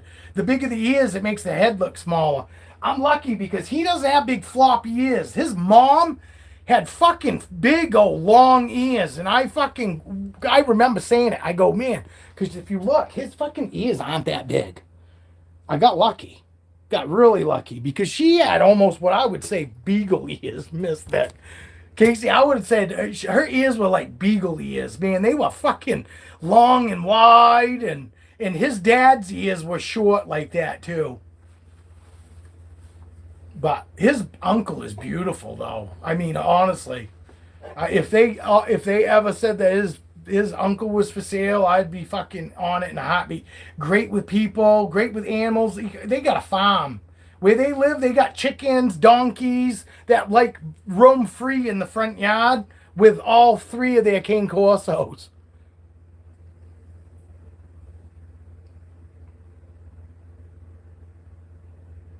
Oh yeah, I didn't know. I thought yours was brindle too. Because I have seen it. I have seen your dog, but I can't remember. It's been a little bit. No, I thought about doing fucking videos with him. No, he lets me put fucking the ear cleaner in his ears. Fucking, which means you gotta dump a bunch of fucking this cleaning solution in there, and then you gotta rub it in, and it goes to the point where you can hear it sloshing around in there. And then I go shake, and then he shakes his head, and then he lets me take a fucking washcloth and stick my finger in the fucking hole of his ear and fucking rub it all out. He lets me do his fucking toenails. There ain't nothing that fucking dog won't let me do. Seriously, fucking do his toenails. Fucking, I could probably brush his fucking teeth if I had started doing, fucking, he's wicked smart. It's like he realizes that I'm not gonna hurt him. He trusts dad. She doesn't like her toenails. He didn't. He didn't at first.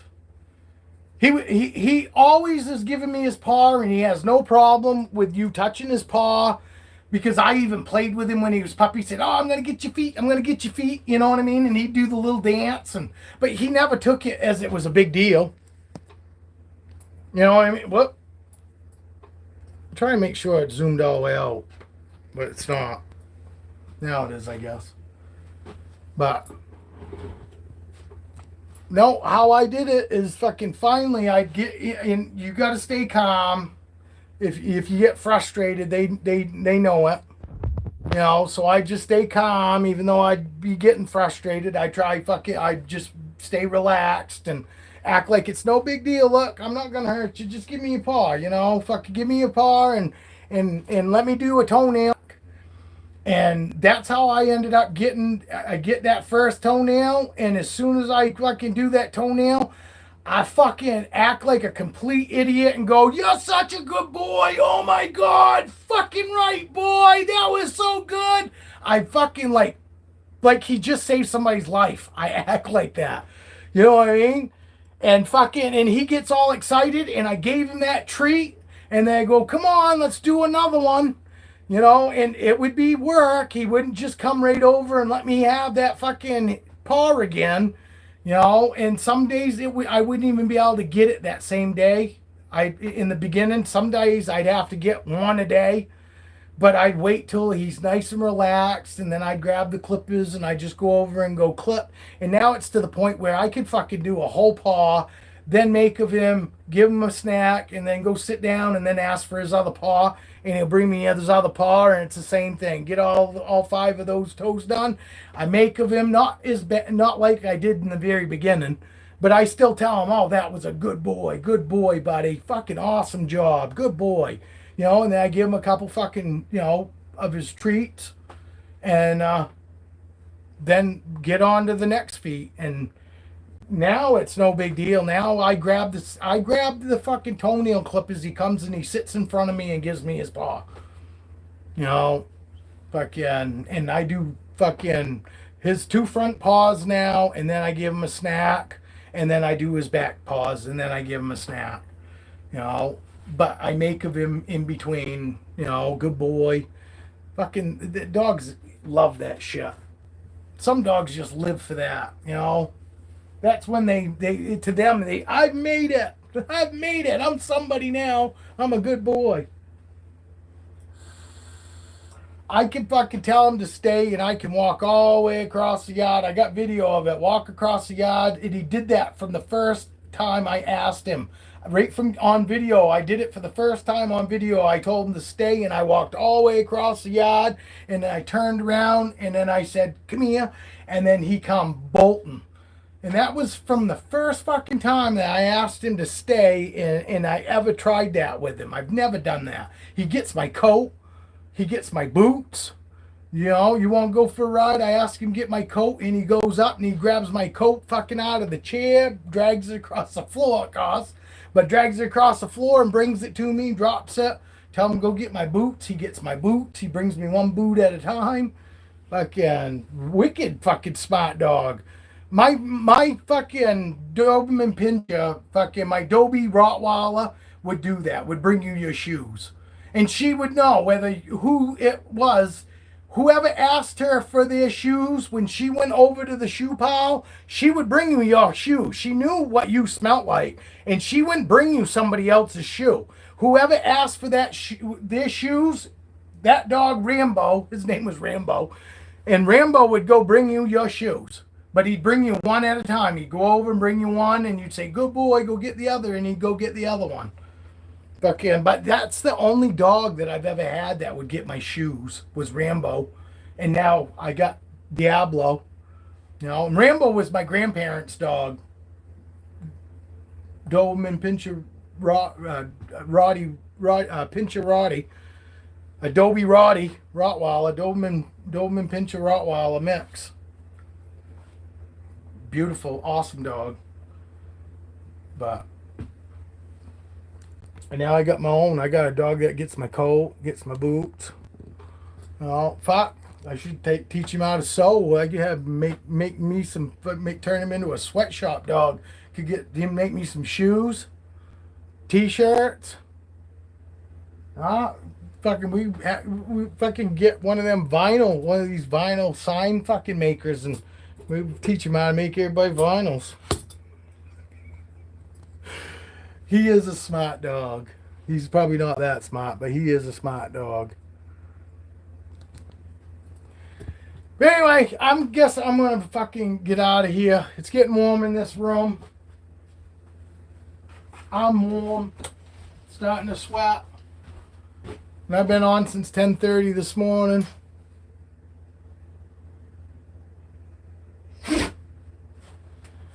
He's probably my last dog. I'm fucking 51 or 52. I'm 51 right now. I'll be 52 in January. And he's not even 3 years old, so I'm thinking he's probably my last dog.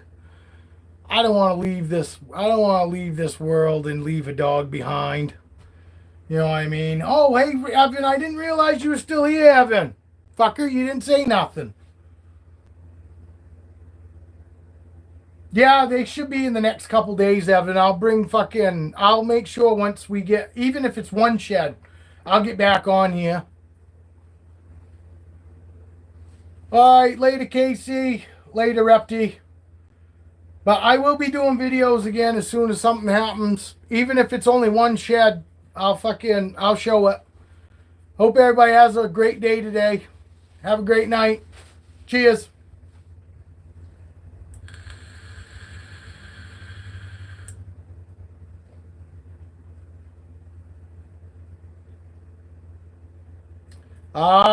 Gotcha.